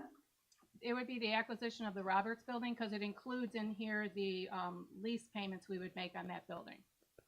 So we have no financial impact if we were to accept the vacant land and build a 3-section there? It would be very similar to this, although the only thing that we would just have to reduce this by is the $1,860,000 that we'd be paying for the lease. So it basically would look very similar to this, besides it would be less that amount. Would our debt service payments be higher based on the actual cost of building it? Maybe slightly higher depending on how much more it would cost at that time. Yeah. Oh, well, let's see, the 3.1 million, I really feel like the debt service could stay the same because we can probably, if there was something increased more than 30 million, we probably could absorb that in our operating budget rather than putting more debt out there. Yeah. Does that answer your question?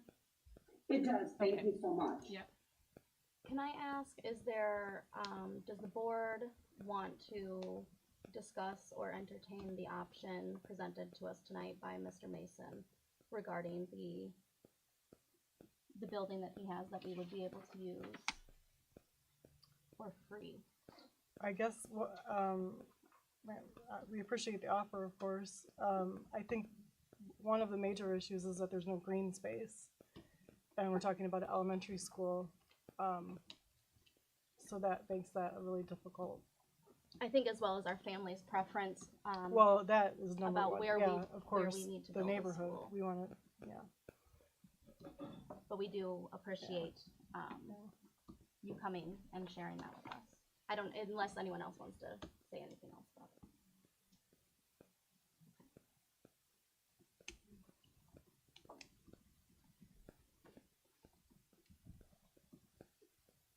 Any questions? Or just comments that you want to bring up for discussion? Thank you for the information, and thank you for all the work that has gone into all of this from all the committees that have invested time into getting this together. So we really appreciate it. I feel like I have enough information to make my decision if we seek to move this to a vote as of today. I guess I don't think it's appropriate for us to move it to a vote because we just got all the information, the financial presentation tonight. We received this before tonight, and I'm also comfortable. No, the community hasn't received this presentation. This is, I mean, this is all new information. It should be information and action. Our role as elected board members by the community is to act in ways that are timely and fiscally responsible. And I, again, would like to echo that I'm comfortable moving this to action this evening. Can I ask you a question, Cindy? Because the main difference between these two, besides potentially the timing to open, is the referendum piece. And I see that you noted the school code that allows for this as an option. Are there risks associated with going that route? Legal risks? The legally this can be done, and it's been done in the past with other school districts. And I've also, obviously throughout this whole process, have been talking to our attorneys to make sure, hey, if this makes sense. That's, as we were going through each of these scenarios, whether it be a vacant piece of property or doing major additions on existing buildings, just walking through those options with the attorneys to make sure, okay, this is what we're thinking of doing, what would be our requirements. So, but school code is very clear that this is an exception in terms of the referendum not being necessary if the building is being leased. So that's very clear in the school code. In terms of issuing the bonds, because there's two things that we're doing. We're acquiring the building, leasing the building, doing our renovations, and at the back end, purchasing the building. And we would need the bonds in order to do the construction. We do need a clean opinion from our bond counsel as well to make sure that everything was done correctly. So, And do we have that? well, it would happen at the time that we would issue the bonds. I guess, okay. So we are not 100% sure. Well, we're not 100% sure about any of the options, I suppose. No, the question about, If we would have a clean bill of bonds. Yeah. Have you been working with them at all? Yes, when we talked with the attorney that's helping us with what the lease would look like, as well as with the bond counsel. When we talked with them, we actually talked to them together. So, they each knew exactly what we were doing. Yes. I guess, are they able to tell you like any concerns at that time, or it's not really appropriate for them to do that? I mean, I don't know the process. Yeah, I mean, the concern is so long as there's no, let's just say, community input that someone would say, wait a second, you weren't supposed to do it that way, or if there was some sort of a challenge, they would have to look at that to make sure that didn't affect the bond payments. Okay. So really, it's just, they just have to say, they have to go out to the bond holders who would be interested in buying our bonds to say, yes, the bonds, or we have a clean opinion is what they call it on those bonds. So is there a risk that somebody might do that? Sure there is. I mean, if for anything that we do, there's always those risks. But if there are ways to work through that as well. well, this is school code. Notwithstanding any of the foregoing, no referendum shall be required if the purchase, construction, or building of any such building, one, occurs while the building is being leased by the school district. Mm-hmm. That's the exception. Or is it being leased to the school district? Well, I guess that's. it's if we were leasing the building, basically. So there, but like, I mean, I guess there's case law. You've talked to the attorneys. Mm-hmm. That's. Yeah.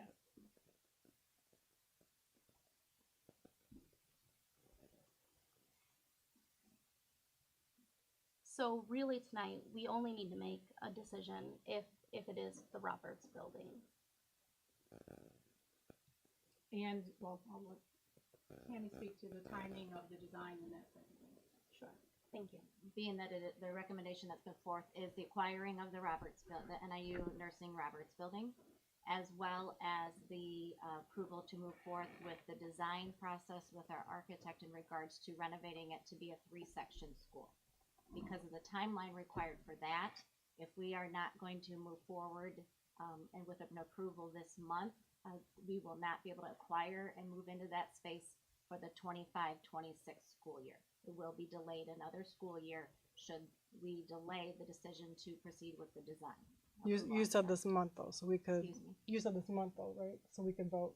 Well, it was actually last month. Right. So we are, every time we put this out there, and one thing that we always want to keep in mind, the longer we delay bidding something, that if the construction timeline gets smaller, the costs go up. And these are based on a standard construction timeline, and every delay, whether it's weeks or months, potentially could impact the cost of construction because their timeline gets smaller to finish it in time for the 25-26 school year and be able to move in. That's my bad. Oh, is Amanda still connected though? I received some bad information. I'm sorry. From me. Oh, is Amanda still Ben's connected? gonna fix it. Oh, okay. Let's see. I think it's just the she's still screen. there. Yeah, she should still She's be still connected. there. We're good. I can't Oh, hear you. are you speaking, Amanda? I'm sorry. On top of that, also considering the date Oh, for we- NIU, right, Cindy? I can't hear you. Yeah. Hang on one second. Amanda. Hold on, Amanda. Our connection. She's muted right now. She can hear us, we can't hear. Try unmuting. No. Did the connection? We can't hear you. He's coming. He's coming. It's okay, Sebastian. He's running. It's okay, don't hurt yourself. Sorry about Get out of that, his- my ear. Sebastian. How about now? That's dedication. Can you hear him now? Amanda, you there? No. How about now? I can hear you, can you hear me? Yes, we can. One time Sorry was about like that. That was impressive. That was. Okay, I'm sorry. Kudos to Sebastian.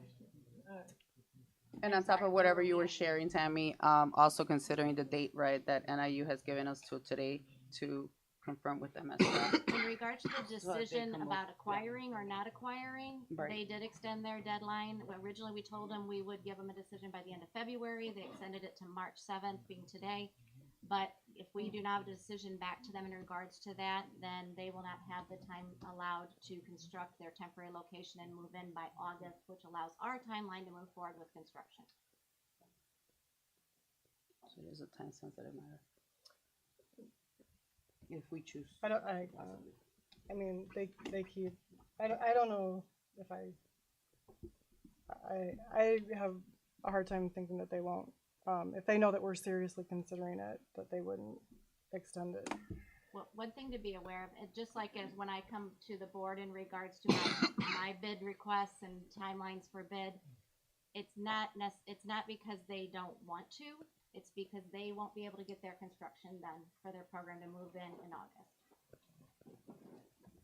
We've already, And it And pushes they're- our timeline out. Yeah, then. so their moving is completely contingent on us.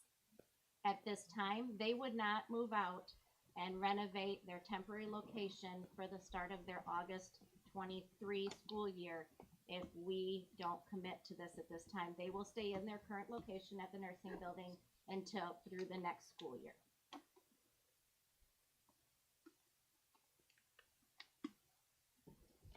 Are there any other questions? Amanda, I want to make sure you have a chance to ask any questions because I can't see you. No, I'm good for right now. I Okay. mean, I'm not ready to make a decision. I think we're rushing and we're just jumping and pushing with just information thrown at us without full details. We have a lot of opportunity with the land, and I just think that we're being pushed the information is pushing towards one direction because they're saying, this timeline with NIU, but I really feel like we have a really good opportunity with this land that's being offered to be donated to the district. And, I mean, I'm not okay with the board making a decision this evening. I don't think it hurts the land donation at all, and I think it's absolutely within district administration's role and scope of work to make a recommendation to us that is within FFAC's recommendations. And I mean, we've talked about this quite a bit as a board, but also as a group with FFAC. We've heard from the community. I do understand your hesitancy, but I also think time is of the essence if we want to move and have something opening in 2 years. But I don't think it's prudent of us to rush. I don't think the NIU building isn't going anywhere. That NIU building is still going to be available to us. Right, it's our timeline that we're Right, it is our timeline, but I don't think it's wise of us to make a rush decision, considering the options that we have and just what the things that we've been made aware of, the fact that we're getting this 12.5 acre land donation. This doesn't preclude us from, moving forward with the Roberts building if we don't vote tonight, but to me, I think it would be, honestly, I think it would be unethical of us to vote tonight because we just got all of this financial information. We just had a huge presentation about building a new school building. This is the first time that the public has heard all of the financials on this. All of this and so is if I could finish, yes, please. I'm sorry for interrupting you. Personally, for me, this isn't a personal attack at you No, or I an understand insult that. to you. I wouldn't think I it is. don't think it's prudent of us as a board to make a decision to vote when we're getting information on this tonight. This is, we're purchasing a new school is what we're talking about doing. And I think it's really important that we, you know, and as far as like being pushed to this deadline, I know that when this was presented to FFAC had to ask for, you know, and even like to a level of frustration to get enough information to make a decision. And then, you know, as far as this land donation goes, we've known about this for 6 weeks and we're just being able to talk about it publicly tonight because we didn't pursue that option. So it's really not on the board right now that, you know, the board isn't delaying this, the board is just getting the information. We need, like I was saying earlier, full, you know, presentations with everything before us without, you know, having to go back and keep asking for more to make decisions. The only new information that I see in here at all is the idea of inflation costs. There's no other new financial information included in this that we haven't discussed in our last board meeting as a board in or through FFAC. So there was no financial presentation made to the public last week. Yes, there was. It's in the documents. We didn't make there was no presentation made. There was not a full presentation that was supposed to be made. It was said that, oh no, it would be this time, including the new questions that we had. So there's additional information. That's what I'm saying. All of it was included in our Word docs. Can I speak to that? Just yes. I mean, I know from my recollection from the last meeting, I mean, we were ready to make that presentation, but because of all the questions that came up and wanting to run the numbers with the 4-section elementary, we delayed that to today. But the information was in the board It's always packet. been there. We've been able to review it. And we discussed financials at our last meeting. And we've been discussing this for months. I guess. Well, and this is the first time that we've made the land donation public. I mean, Right. we have a lot of things to consider and discuss. And we also have to consider again that this is right now, this is going to meet the immediate needs of this is not a tentative. If we do actually move forward with this, we're looking at a potential opening of 2025. If we are still, you know, gambling with the idea of nothing stops us from acquiring the land, but the referendum, nothing guarantees that a referendum is actually going to be passed. So nothing guarantees that someone's not going to challenge, you know, the bonds and challenge, like Cindy was saying. I mean, and I 100% understand that. However, I think that again, meeting the immediate needs of what we need right now as a district and what our families need and what they have actively shared with us, you know, through conversations, that is a need for our communities. And because we are obviously here because of them, I feel like I have enough information to make a decision today or a vote on that decision. But that is me. I agree, and I would also like to say, I mentioned before how the community has elected us to do a job. Also, to really reiterate what Ms. Parker said so eloquently earlier, the community has been saying this. So while these specific requests that we asked for and that were given to us were provided tonight, it is in alignment with what the community has been asking for. So I would really like to echo that and say I hear that and appreciate the work and expertise. On top of that, I think even just going back and understanding that we are also in the process of negotiating with our teachers. They have also been asking for this, a reduction of class sizes. And if we are able to provide that with something that is tangible with 2025, why wouldn't we consider that rather than a tentative of 2027 with the possibility of a referendum being passed? It just makes sense for me to make a decision as of now, looking at the timeline and the things that we have to consider. Are there any other questions or comments? Tom, did you want to add anything from FFAC or Dr. Mitchell? Well, Tom was there when he was invited to do or Dr. Mitchell. I mean, Tom was just there for the full presentation. I guess just one comment.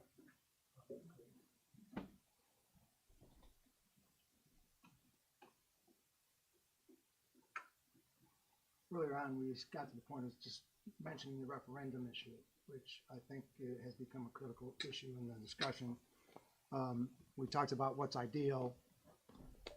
I think from a solution perspective, you know, a new building not encumbered by any limitations of an existing structure that started up in the 60s hasn't really been discussed too much. But the value added from that acquisition to the new building is a nominal $1.5 to $2 million difference, right? That's what you guys were just discussing.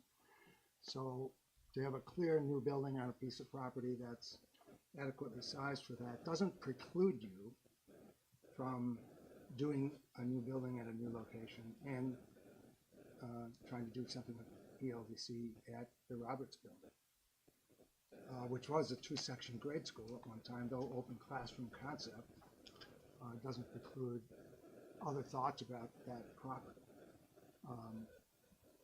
But as far as the referendum issue is concerned, I appreciate that that's not an easy ask, even if it's non-taxed.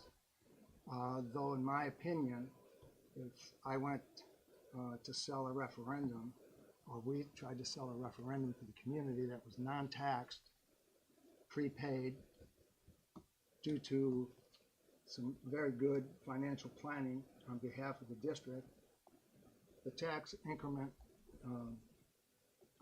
property tax relief grants that you've received was newfound money, really to the tune of over 3 grants, totaling almost $16 million per year on a go-forward basis. So what's enabling this to be done from our ability to fund it within the district is largely because of those 3 grants that have come to the bottom line of the fund balance, right? That's what's enabling this to even happen. So that's tax relief grant money that by wisely investing that and prepaying for a building, you could certainly tell the taxpayer that, you know, we planned for this, we have the operating funds to do it, its purpose is being properly used, and by the way, there's also $3 million per year in incremental tax rebates that is part of this fiscal plan. That's a powerful statement. You know, for people looking for tax reduction, this includes further tax rebates as part of the plan. So to me, that's significant. The FFAC talked about that, making a point of that. Again, I just say the options that are available came about through additional discussion that was brought forward largely by the FFAC and the communications back and forth. So with the staff, that brainstorming got us to find some land that was in the right neighborhood for eventually for free, which is great from the Katz family. And again, I got to mention Jamie Willett, who helped on that effort. So a great plus to give you that option. And that's why we thought all 3 were valued, because they're doable, and they're doable within your budget. So I think the long-term issue of the 40, 50 years is an important one, but I wanted to mention the information about the referendum possibility. Thank you. Thank you. Thank you. And I guess that's like, I think Tom says it well, but I mean, it's a referendum like that is not, you're not trying to sell that to the community in the way you would have to sell a referendum where we have to ask. And again, I'm still thinking 2025 versus 2027. So I will prefer right, to but we have support to, teachers right now with what they need right now and our families. And yeah, definitely want to do that. It's just, we want to make that decision. I mean, if we can solve more problems by moving forward with this other decision, I mean, I just think that we need to be able to have that. I mean, I think that we could potentially solve a lot more problems if we are really willing to explore that. Now that we know that we have this land donation, now that we know that we have land in that same neighborhood, that could potentially, you know, provide us with more solutions for more of our children and more of our staff. It might take another year to get that in place, but I mean, I guess I don't know why we wouldn't more seriously consider that. Well, the other piece of land cannot solve more than just the elementary classroom sizes. Well, I don't think we've really, I don't. I mean, I don't know if we talked about what land is needed even in FFAC. Well, yeah, I do believe that, I guess. Yeah, I think that. So, I think that for whatever reason, the Roberts building is really the only option that is really being considered by. Well, that's okay. Yeah. I mean, that's your perspective. Each of us have considered all of the options to the best that we can. Do we have, I guess I'll just read the motion because it is listed as an action item, and if it carries, it carries. If it doesn't, it doesn't. It is recommended that the Board of Education approve the acquisition of the NIU School of Nursing building via a lease to purchase agreement in the amount of $1,860,000 in the elementary school expansion option to renovate and expand the NIU School of Nursing building and create a 3-section elementary building with an anticipated opening date for the 2025-2026 school year. Is there a motion? So moved. Second. Roll call, please. Yes. Yes. Yes. No. Yes. No. I would really like to thank the staff and the FFAC for doing their due diligence and presenting us with really 3 viable options. Thank you. Thank you. Thank you. Subject B is the DeKalb High School Student Council ISC State Convention overnight trip, and this is an action item brought to us by Donna Larson. It is recommended that the Board of Education consider the DHS Student Council to travel to Lombard, Illinois, to stay at the Westin Chicago to participate in the IASC State Convention from May 4th to May 6th, 2023. Is there a motion? So moved. Second. Roll call? Yes. Yes. Yes. Yes. Yes. Yes. Subject C is the Out-of-State Travel Midwest Management Summit, and this is an action item brought to us by Ben Bale. It is recommended that the Board of Education approve the out-of-state conference for Jeremy Hernandez to attend the Midwest Management Summit. Is there a motion? So moved. Second. Okay. Roll call, please. Yes. Yes. Yes. Yes. Yes. Yes. Oh, you're welcome. Subject D, out-of-state travel request, Association of Two-Way Dual Language Conference, June 22nd to June 24th, 2023. Action item brought by AJ Crook and Billy Wermo. It is recommended that the Board of Education approve the out-of-state travel request for 6 educators and 3 administrators to attend the ATDLE conference, June 22nd to June 24th, 2023. Is there a motion? So moved. Second. Roll call? Yes. Yes. Yes. Yes. Yes. Yes. Subject E is the Embrace IEP contract. This is an action item brought to us by Kyle Gertis. It is recommended that the Board of Education approve the Embrace DS and Embrace IEP contracts and fee for the initial term of 2022-2023. Is there a motion? So moved. I'll second. Roll call, please. Yes. Yes. Yes. Yes. Yes. Yes.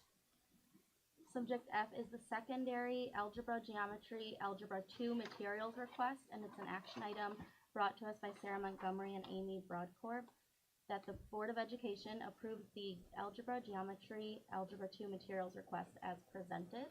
Is there a motion? So moved. Second. Roll call, please. Yes. Yes. Yes. Yes. Yes. Yes. And subject G is Summer Academy 2023 proposal, action item brought to us by Billy Wermo, Kyle Gertis, and Sarah Montgomery. It is recommended that the Board of Education approve the Summer Academy 2023 proposal. Is there a motion? So moved. Second. Roll call? Yes. Yes. Yes. Yes. Yes. Yes.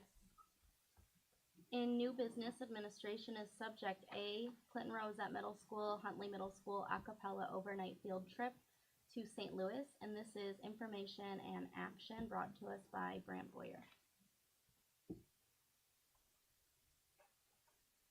Good evening. Good evening.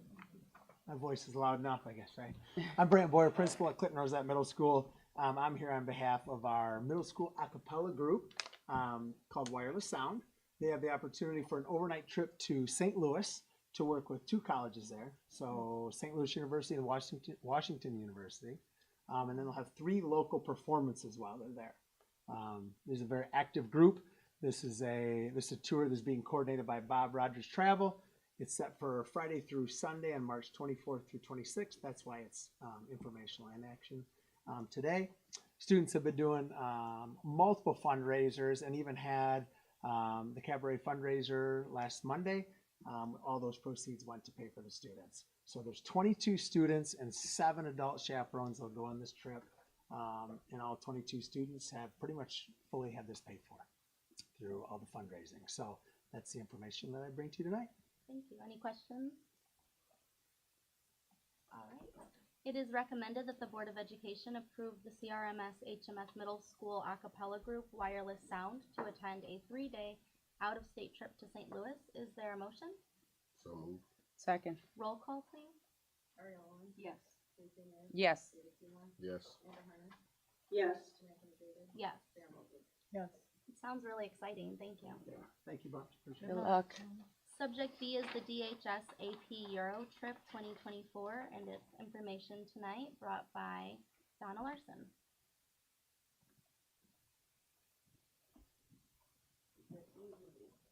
More exciting news, another trip. AP Euro history. This trip will not take place until 2024. So in July 2024, upon completion, our students will take an 11-day trip to Prague, Austria, and Italy, and it will be conducted through an educational student agency. 150 students will be eligible to take this trip upon completion, and the chaperone to student ratio will be 1 to 7. So all information, especially the stops and more details, is included in the information. Any questions? Looks amazing. Yeah, it should be a good time. Thanks. All right, consensus to bring that back for action? Yes. Yes. Subject C is consideration of acceptance of donation of 12.25 acres of real estate. And this is information brought to us by Amir Doka and Cindy Carpenter. And let Amir flag solo on this one. All right. Thank you. Yeah, so the administration was contacted by Richard Katz on behalf of his family to start a conversation on their desire to donate land. And basically, this is a 2-parcel vacant land, about 12.25 acres. It's in the southwest corner of Dresser and Normal. We have provided the map and the letter of intent in the board docs. And the process is that if the board desires to proceed with accepting the donation, we will start negotiating a donation agreement that on terms that are both acceptable to both parties, so the Katz family and the district. And then once that agreement is finalized, the board would then bring this as an approval for the donation at a future meeting. So right now, we're only looking to start the negotiation process. Any questions?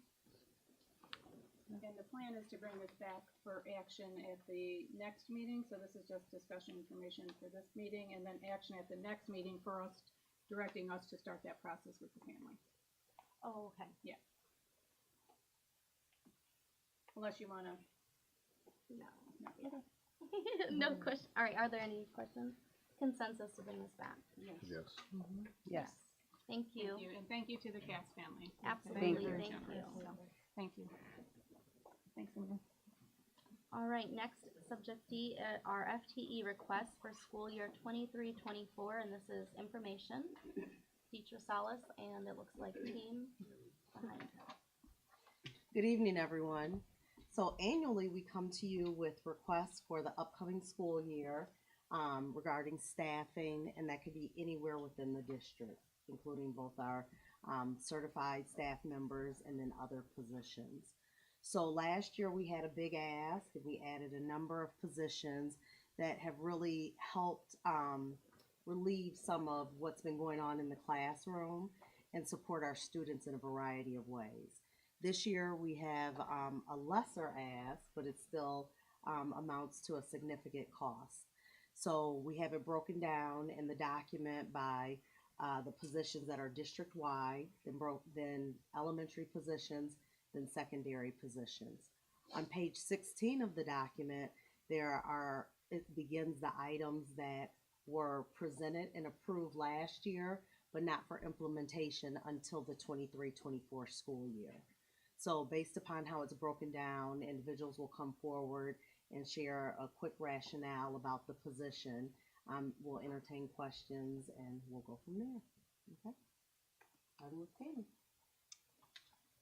So the three positions that I have brought forth are an addition of a grounds person to our team. We have 4 groundsmen and 1 lead groundsman, and over many of our years, our grounds supervisor, Jeff Potter, has had to jump in and fill the gaps whenever we needed to get things done. And so we've pushed this down the road, I think, as far as we can, and it's time to reallocate so that his time is spent being supervisor rather than being a grounds person. And so we are recommending the addition of a grounds person to this. In addition, it's listed how much overtime is being spent on the 5 individuals that are part of that team now. And we're able to offset the overtime by adding this additional grounds person, excuse me. The next one is we have 2 floating second shift custodians. Those are actually 0.5 positions rather than 1.0. We're recommending both of those positions be increased to 1.0. Our department is second and third shift is over 50 staff members, and it's guaranteed every night that we have 2 or more that are off, and these floaters then can cover those. Being that are only required to work 4 hours each, we have gaps in those, so then it requires us to pay overtime because, again, subs are very difficult to find and keep that are good and trained. And this would have some union members who would actually be able to cover those hours without additional overtime required. And then the last is our second shift at the Education Center has been a 4-hour position with the renovations at the Education Center that reopening next month. That position has additional office spaces involved because we split some large spaces into small spaces, and we have at least 6 more, and we had done, I think, 3 before that. And in addition, at the Menta Academy location, the Barb Food Mart is there, as well as some of the offices for facilities and food service. So twice a week, we send a custodian over there to clean the food mart in our district space, and that has also been on overtime. So we're recommending that the Ed Center custodian be increased from a 4-hour to a 6-hour to accommodate that and reduce the overtime we're spending on that also. So those are my 3 presentations. I'm gonna jump in after Tammy, and I'm gonna kind of bulk mine. So there's 8 requests. All between Little John, Jefferson, Brooks, and Cortland. The board asked earlier this year, I think it was around November, how PLCs were going, and part of that response was it's still not enough time, right? So we want to be able to give our teachers the opportunity to be able to have common plan time. So with that, 4 of our 8 buildings, because we want to be fiscally responsible and phase this in. So 4 of our 8 buildings made their ideal schedule, and these were the requests that they needed for increase in music teacher, PE teacher, and an art teacher. We actually right now have a 0.5 art teacher, so by adding a 0.5, we would make a person a 1.0, which is a lot easier to fill than a 0.5. For our PE, we're actually requesting a 0.9, but that gives us flexibility with 0.1 to be able to travel because that PE teacher will be traveling between buildings. And then for music, it's a 0.99, which is pretty much a 1.0. So we're requesting a 1.0 for music, PE, and art. So those are all combined. You kind of see those funny plus 0.17 FTE, plus 0.40. When you combine those, it becomes a 1.0 all the way across by making that 0.50 in art, an additional 0.50 and making that a 1.0. Any questions with that? All right, so I'm gonna move on.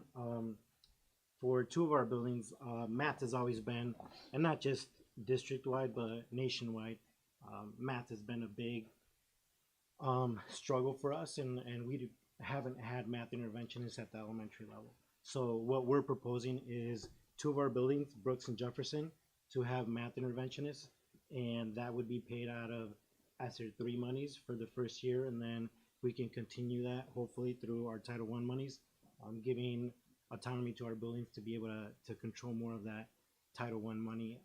50% would have to be taken on by Title I, and then the other 50% would be with the district.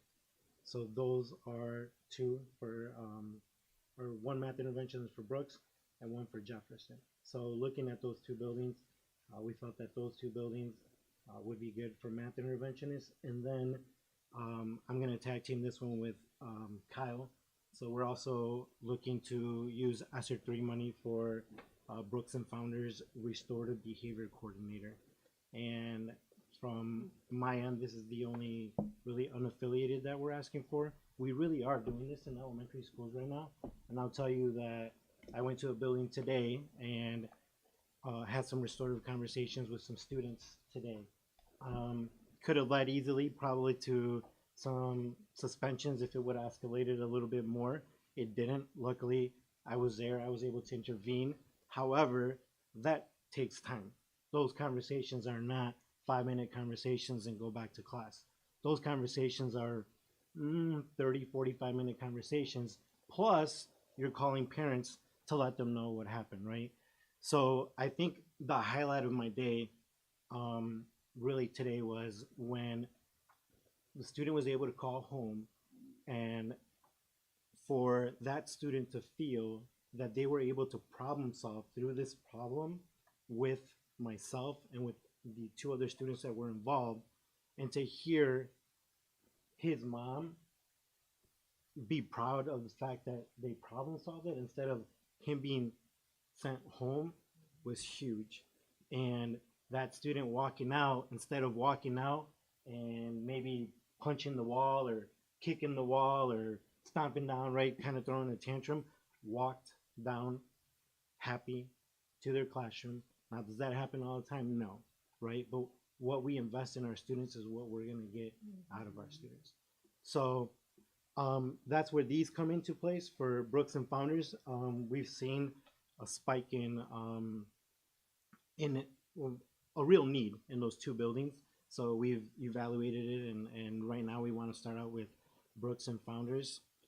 Not saying that we are not going to continue to evaluate and perhaps come back, maybe not have one for every building, but at least it's a start. And there's no better way to go than to be restorative with our students and not that punitive action that oftentimes we, I think, get used to. So Kyle, if there's anything you want to add to it. Sure. Just to kind of piggyback on that, Billy's example is really, I think, highlights the importance of this position, because kind of he was able to intervene as an adult and work with some students and help them problem solve something before it became an office discipline referral, and then we went to apply our code of conduct.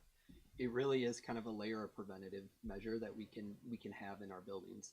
The other piece of this, and the time element is very real, but it also would increase our capacity to bring our families in to be a part of this process as well. And so part of what we would be looking for in terms of the job responsibilities would be a connection not only with our students, but also with our families, and to be able to host different parent engagement things around the initiatives that school, those two schools are working on. It does align with our strategic plan in terms of looking to implement restorative practices in our schools. And gosh, it seems like forever ago, but I think it was like maybe 1 or 2 months ago, I came forward with a district discipline improvement plan. And just as a reminder, that's the state of Illinois is identifying our district as being in the top 20% for exclusionary discipline for students. We also have high disproportionality for African American students, as well as students with IEPs. This is another a way that we can help address some of those inequities that the state has identified, that we've identified, and could be a part of our response plan moving forward. And as Billy said, we're starting off, we're looking at these two schools. There was some really great conversation with building Brooks administration as well as Founders administration. And we see this as a really great opportunity to see, is this going to be an effective position for us? And then is this something that we need to look at expanding in some way for our other schools? I'm going to keep talking about my elementary ones. So There are two other special education positions, one at Cortland Elementary School and then one at Jefferson Elementary School. Jefferson Elementary School is the only elementary school that we have right now that only has one special education resource teacher. They have two sole teachers that are in self-contained programs, but then one special ed teacher to cover the students in K through 5. Generally speaking, Jefferson's numbers for students who have been identified have been lower, hence why in the past the district has allocated one. That's fluctuated between 1 and 1.5 from year to year. It's important to note that Jefferson did open another set classroom within the last 2 years, and there's students that are in the SOL program that get pushed out into gen ed. It is a resource teacher that they don't case manage those students, but they're there to provide support for those students when they're in a gen ed classroom. And so increasing the allocation from 1 to 2 would allow us to better serve our students' IEP minutes, but also from a feasibility standpoint, to have one teacher cover K through 5 is very difficult to maintain the minutes and the support that we would ideally like to see for our students. Cortland Elementary School, kind of a very similar rationale. It is one of our largest elementary schools. There are currently 3 resource teachers spread across K through 5. They have 3 sole teachers. They also have a section of intensive classes. Right now, those caseloads are averaging around 15 students that are spread across 2 to 3 grade levels. One of the most impactful things we can do for students is co-teaching and getting our special ed teachers in with our gen ed teachers. That requires a lot of time, a lot of collaboration, a lot of discussion. And that's something that, to Cortland's best efforts, that's something that isn't always feasible to do. And so by adding another special ed resource teacher, we're able to accommodate the higher caseloads, but it also improves their ability to do their craft in more of a co-teaching model with collaboration with our gen ed staff. I'm going to pause there. I'll be back for secondary. Thank you. Transitioning to secondary, you can see my proposals, the vast majority of them are as a result of increased enrollment within general programming or specific programming. So for instance, if we look at our ESL co-teachers, there are none at Clinton Rosette. We see an enrollment increase in our ESL program, so we need to support continued supports for those students. So we are asking one for Clinton Rosette, and then with the increase in enrollment at Huntley, asking for an additional. You'll also see at Huntley, currently we have our art, Spanish, and STEM positions split between the 2 buildings. The increase in enrollment at Huntley will require those to turn to 1.0 FTE here at this building, and then to continue continuity of programming at Clinton Rosette, we will need to increase those FTE to 1.0 as well. So they are no longer, we're proposing no longer to split them. For Huntley, also looking for a 6th grade bilingual teacher, again, due to the increased enrollment. Talked about STEM, Spanish, and art. Transitioning to the high school, are there any questions about the middle school before I transition? When we look at the high school, we have a reading teacher right now that supports push-in and pull-out services for the students. They're proposing to have an additional reading teacher to support those same services. They saw a significant increase in student success with the current reading teacher model, so they're asking for an additional. You'll see the high school proposals also are in alignment with their Freshman on Track, which is their school improvement plan goal. Last year we came with the ask to decrease the freshman class sizes. They are going to have a significant increase in their enrollment next year. That is why we're asking for additional core teachers within those areas you see listed. Within PE, the humanities, driver's education, health, you'll see that's a 0.8 and a 0.2, and you're like, Sarah, how do we get a 0.2? Because that would be one position. The 0.8 and the 0.2, the driver's ed and the health. It's not an uncommon combination. And then also looking at the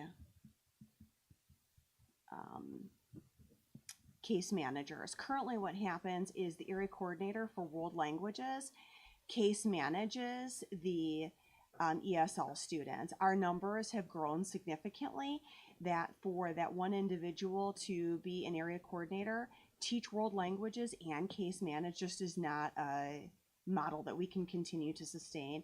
It has created significant challenges for our students. And so we are asking for 2 case managers that will be split between the freshman, sophomore, and then junior, senior level. They will also work with the guidance counselors that support those areas. I believe that summarizes the request that I have. At the bottom, you'll see a teacher from Clinton Rosette that we are looking at then moving over to the high school because of their increased enrollment at Clinton Rosette. We'll roll that position over. So like, well, why don't we have that core in social studies with the increase? That's why. Any questions? Otherwise, I'll let Kyle speak to the secondary student services. In terms of secondary, all of the positions are focused at the high school. And as Sarah just mentioned, we have a large enrollment at our 8th grade level, which will be rolling into 9th grade for next year. The impact that we project is an increase in need for special education teachers at the high school.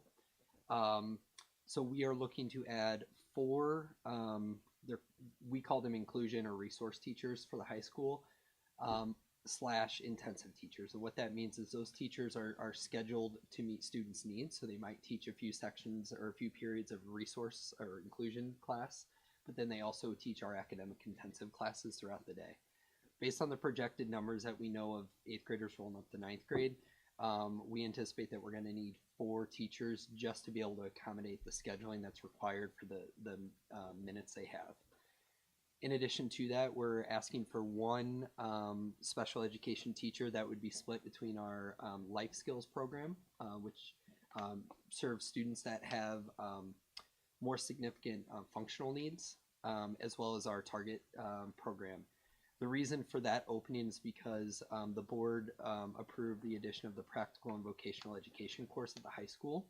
There are 2 teachers that went and got that certification. They teach life skills and target. And so they're going to split their time in still teaching those programs half-time, but then the other 0.5 would be to support PAVE, which creates the 1.0 opening that we need to fill there. The other addition, and this one actually comes at no cost, it's an reallocation of, well, I shouldn't say no cost, it's a reallocation of a position that we currently have open that we haven't been able to fill. And so, sorry, I lost my page here. That would be the addition of a sole teacher at the high school. Again, we have a high number of students that are currently in 8th grade here at Huntley in our sole program that will be rolling up. And we have a bilingual special education teacher position that was approved by the board in 2020, 2021, but we have not been able to fill that position. And so we're going to reallocate that to accommodate the need for a sole teacher. However, we are going to continue or will be posting all special ed teacher positions as bilingual preferred. So it still provides us the ability to identify that candidate who possesses those linguistic needs. And we're not limiting ourselves to just 1. If we can get 2, we would get 2. But it has been an extremely hard position for us to fill over the last few years. And then last, I do want to just circle back because Student Services had a realignment plan that we are entering our 2nd year. And so the board had approved some additional positions that would go into effect for next school year. Some, after kind of reviewing things, we would like to continue with, and others that we've kind of learned that we're going to change or reallocate things to fit a need that has presented itself this year. And so the positions that we would continue to go forward with for next year that were part of the realignment phase 2, year 2 plan last year is the health services coordinator, which is an unaffiliated position, 2 elementary social workers that would allow us to have 2 full-time mental health clinicians in each of our elementary schools, which was our original goal. And then the addition of 2 middle school special education teachers. The changes that we're going to make are we had planned on adding 1 certified school nurse for this school year. Our nurses are really important. There's a need. However, when we look at our high number of students that are going to be coming out of our early childhood program, we know we need to open another classroom or section of our SOL at the elementary level. And so we are going to be able to accommodate the certified school nursing need with our current allocation. The SOL teaching position is the higher need, so we're going to reallocate the position to be that elementary SOL teacher. And then last but certainly not least, we have a position last year, or I guess this year, we added a SEL support specialist that is working under the supervision of our SEL coordinator, and that is really designed to be teacher and staff facing, meaning currently the role is going in to support teachers on their Tier 1 social emotional implementation of our curriculum. What we've identified though is we need some more support in building out our multi-tiered systems of supports when it comes to behavior or SEL. And so we would like to maintain the position. It would still be a DCTA position. However, we would revise the job description to focus more on the building out of systems and structures, helping buildings be able to continue to build out their Tier 1, but really it's the Tier 2 and Tier 3 process for identifying students and making sure that they're receiving the services within their building. So this would be still a teacher-facing position, but it would work very closely with our Tier 2 and Tier 3 building teams, as well as our administrators on providing that assistance. It is something that as we move forward, and we identify maybe the needs change, maybe schools have their systems and structures really sound, we could consider a revision to that as well and to turn it back into something that's more similar to the SEL specialist role. So it provides us some flexibility there. And I'm going to kick it back to Deetra. So with that, thank you for your attention as each area described the need and the requests that have come before you. We're happy to entertain any questions you have. With all the shortages that we've experienced, or that we're seeing all across the nation, what is the likelihood that we're going to be able to fill these positions? I know we obviously are in need of them, but Yep. That's a big question that we really don't know. We don't know the answer. Excuse me. But with our partnerships, we've been very fortunate. Golden Apple, we did have one scholar that came to us from Golden Apple last year. He actually came to us prior to us establishing our partnership. So he's had a great experience, and Golden Apple has reiterated that. And we're waiting to get that, they call it a resume book of the individuals that are graduating this year so we can start recruiting those individuals. We've been making contacts at NIU with current student teachers that are getting ready to graduate, as well as those that are just entering student teaching for next year, so we can really get them to start thinking DeKalb. In addition to that, we are casting broader nets as we advertise positions and as we look for those career changers or people that are just looking to change from one district to another. The state has done some creative thinking, and there are new strategies such as individuals being able to bring their tenure with them. So they can be tenured in another district, come to a new district, and based upon evaluation results, can bring their tenure with them so they still have that safety and security in securing a new position in a new district. So we promote those things, and we want to make sure that our candidates know that those are options for them. I did see that there's some initiatives that are being started at the state level, to help, especially with early childhood education and things like that. So I'm hopeful that those will trickle down. And I do believe that those will just continue because we all have the same struggle. Right. This morning on my drive into work, there was a discussion about the teacher shortage, and they were saying that North Carolina had the largest gap because of the number of teachers that they lost, and different strategies that they were implementing and trying to restore or gain some of those same folks that left teaching, restore them back into teaching. So we continue to look at what's going on nationwide as well as within our own state. We were at the LUTA conference last week. They shared a lot of legislative updates. Some of those are a little scary because they are definitely going to impact folks maybe wanting to stay in teaching, but then there looks to be a little bit of relief in trying to secure new teachers to come into the field. Let's not forget, we also got teachers through our LEAP program. Yes. Oh, thank you. I thought about that when Kyle was talking. Yes, we have 5 students in the LEAP program, which is a partnership with NIU, Rockford School District, RPS 205, and Freeport School District.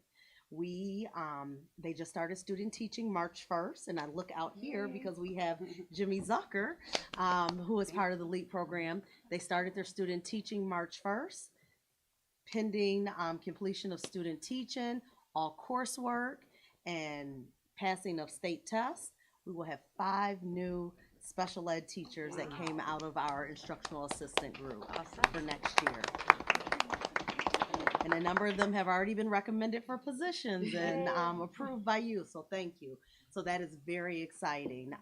Hopefully the results of that program will grow with NIU beyond just special education, and we'll start to see that in different areas. Awesome. There are other districts that are reaching out to us to say, tell us more about LEAP. We didn't get in on the first round, but we think we missed the boat, so tell us more. So it's working out for us. Awesome, thank you. Other questions? Oh, and thank you also for the positions that you also differentiated with the ESSER funds and where it was at, and it helps. We listened, we heard you, and we have brought forward We appreciate detailed it. information. I appreciate it. I'm a visual person, so it definitely makes a difference when looking at the difference. Wonderful. Thank you. There are no further questions. Well, I think we have to ask about the cost and if we can absorb this with some of the other decisions that we are making and have made. Well, it is absorbed into the projections that I presented tonight, so It all is. of this is inclusive of that, yes. Yeah. And when we're looking at the cost as well, Cynthia did I'm sorry. Oh, I forgot to. Thank you. So just to reiterate, yes, all the FTE requests for fiscal '24 have been incorporated within the financial projections that were presented here earlier, as well as all the other things we were looking at. And as we were costing these out, we were pretty conservative, of course, with the expenditures, especially on the benefit side, because we don't know if someone's going to take single coverage, family coverage. So we always basically project as if they're going to take the most expensive benefits. So we're always a little high on that, but usually, it's kind of a mix by the time that happens and people are hired. But we always do incorporate the higher cost when we're looking at those projections. Thank you.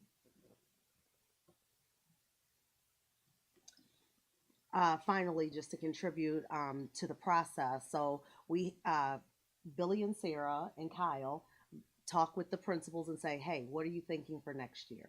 So there's an in-depth conversation at that level, and then they submit the requests that they have.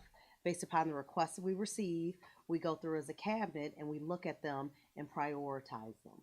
Based off of the priority of need, we determine what we bring forward to the board and what we may be able to fill in a more creative way with staff that we already have, or being able to implement programs in another manner until we're able to assess or determine the stability and the success that comes with that position that we may not have brought forward to you.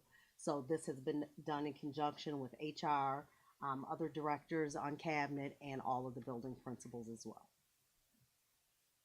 So to say that, it was a much longer list and we condensed it down. Thank you. Any other questions? Consensus to bring this back for action? Yes. Thank you. Yes. Thank you. Thank you. Number 8, superintendent updates.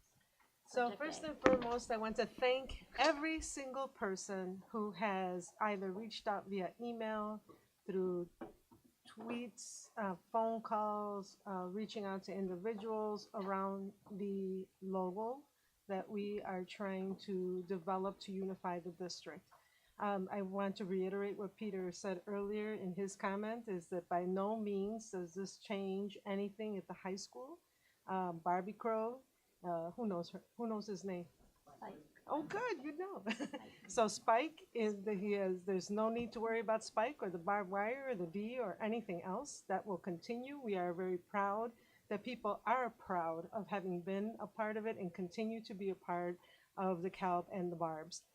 What we're seeing though is that when we're sending things out from the district, we tend to use the high school logos and the athletic logos to other districts. And well, number one, it says, you know, that it looks like we're really only representing the high school, and we have 11 other schools that we represent. So we really want to be able to unify the district, represent everyone, allow every school to continue to have their mascot, their colors, and you know, any of their logos that they use, but at the same time be able to say that we as DeKalb are one unified district. Us sending things out to the school, I apologize for the errors. You know, Rita has apologized profusely. I apologize as well. You know, thank you for you know, checking us, right? That we're all educators, we're all learning. Unfortunately, sometimes something gets past us, so I do apologize about that. But needless to say, I fully expected to get what I got, right? We wanted to hear that. You know, we want to hear from all of you. That's hence the reason we do that. I know Monica and Rita intended to do a community conversation around that. Unfortunately, I think that was canceled. On an upcoming one, again, we can probably do that again. We will, once we've taken a look at all of the feedback that we get from the schools and anyone else, we will share that, and in conjunction with a number of individuals from the district along with our partners, we will go through, and if any adaptations can be made or something, we can make something more viable, you know, reasonable for the district, we will once again share that. Of course, before we make any decision, the decision isn't ours, it would be coming back from the community. So the community would be helping us to make that decision. So we want to make sure that the logo that we put out that goes on our business cards and our letterhead and on our website actually does represent the district. So thank you so much for all of your feedback, much appreciated. Continue to send that back. Know that, you know, we may not be responding immediately to some of those issues, but we are listening and we are taking note of every single thing that you've sent. I know Sam, on behalf of the board, has answered a number of emails, so we will continue to do that. But I want to make sure that you know that even if we don't get a message immediately from us, this is the response, right? I am letting you know that I care very much about what you have to say, and I want to continue to get that from you. And so therefore, look for us to be sending more out there. I'm not sure which venue we may be using, so we'll let people know. For the April monthly message, from my message, you will get information that we do get back. I will try to summarize that as much as possible and share it with all of you in that monthly message. So you can look for it in April 1, and hopefully by then we'll have more information for you into what that might look like in the future. So that's really what I wanted to say for the superintendent's message. And then, you know, give it back to Sam. Thank you. Okay, so that encapsulated subject B as well. Yes, ma'am. All right. Are there any questions? No? Okay. With that, we have reached the end of our meeting. It is recommended. Are you okay? Yeah, I didn't mean to slam it like that. I'm She sorry. sounded very excited. It is recommended that the Board of Education will adjourn. Is there a motion? So move. Second. All in favor? Aye. Aye.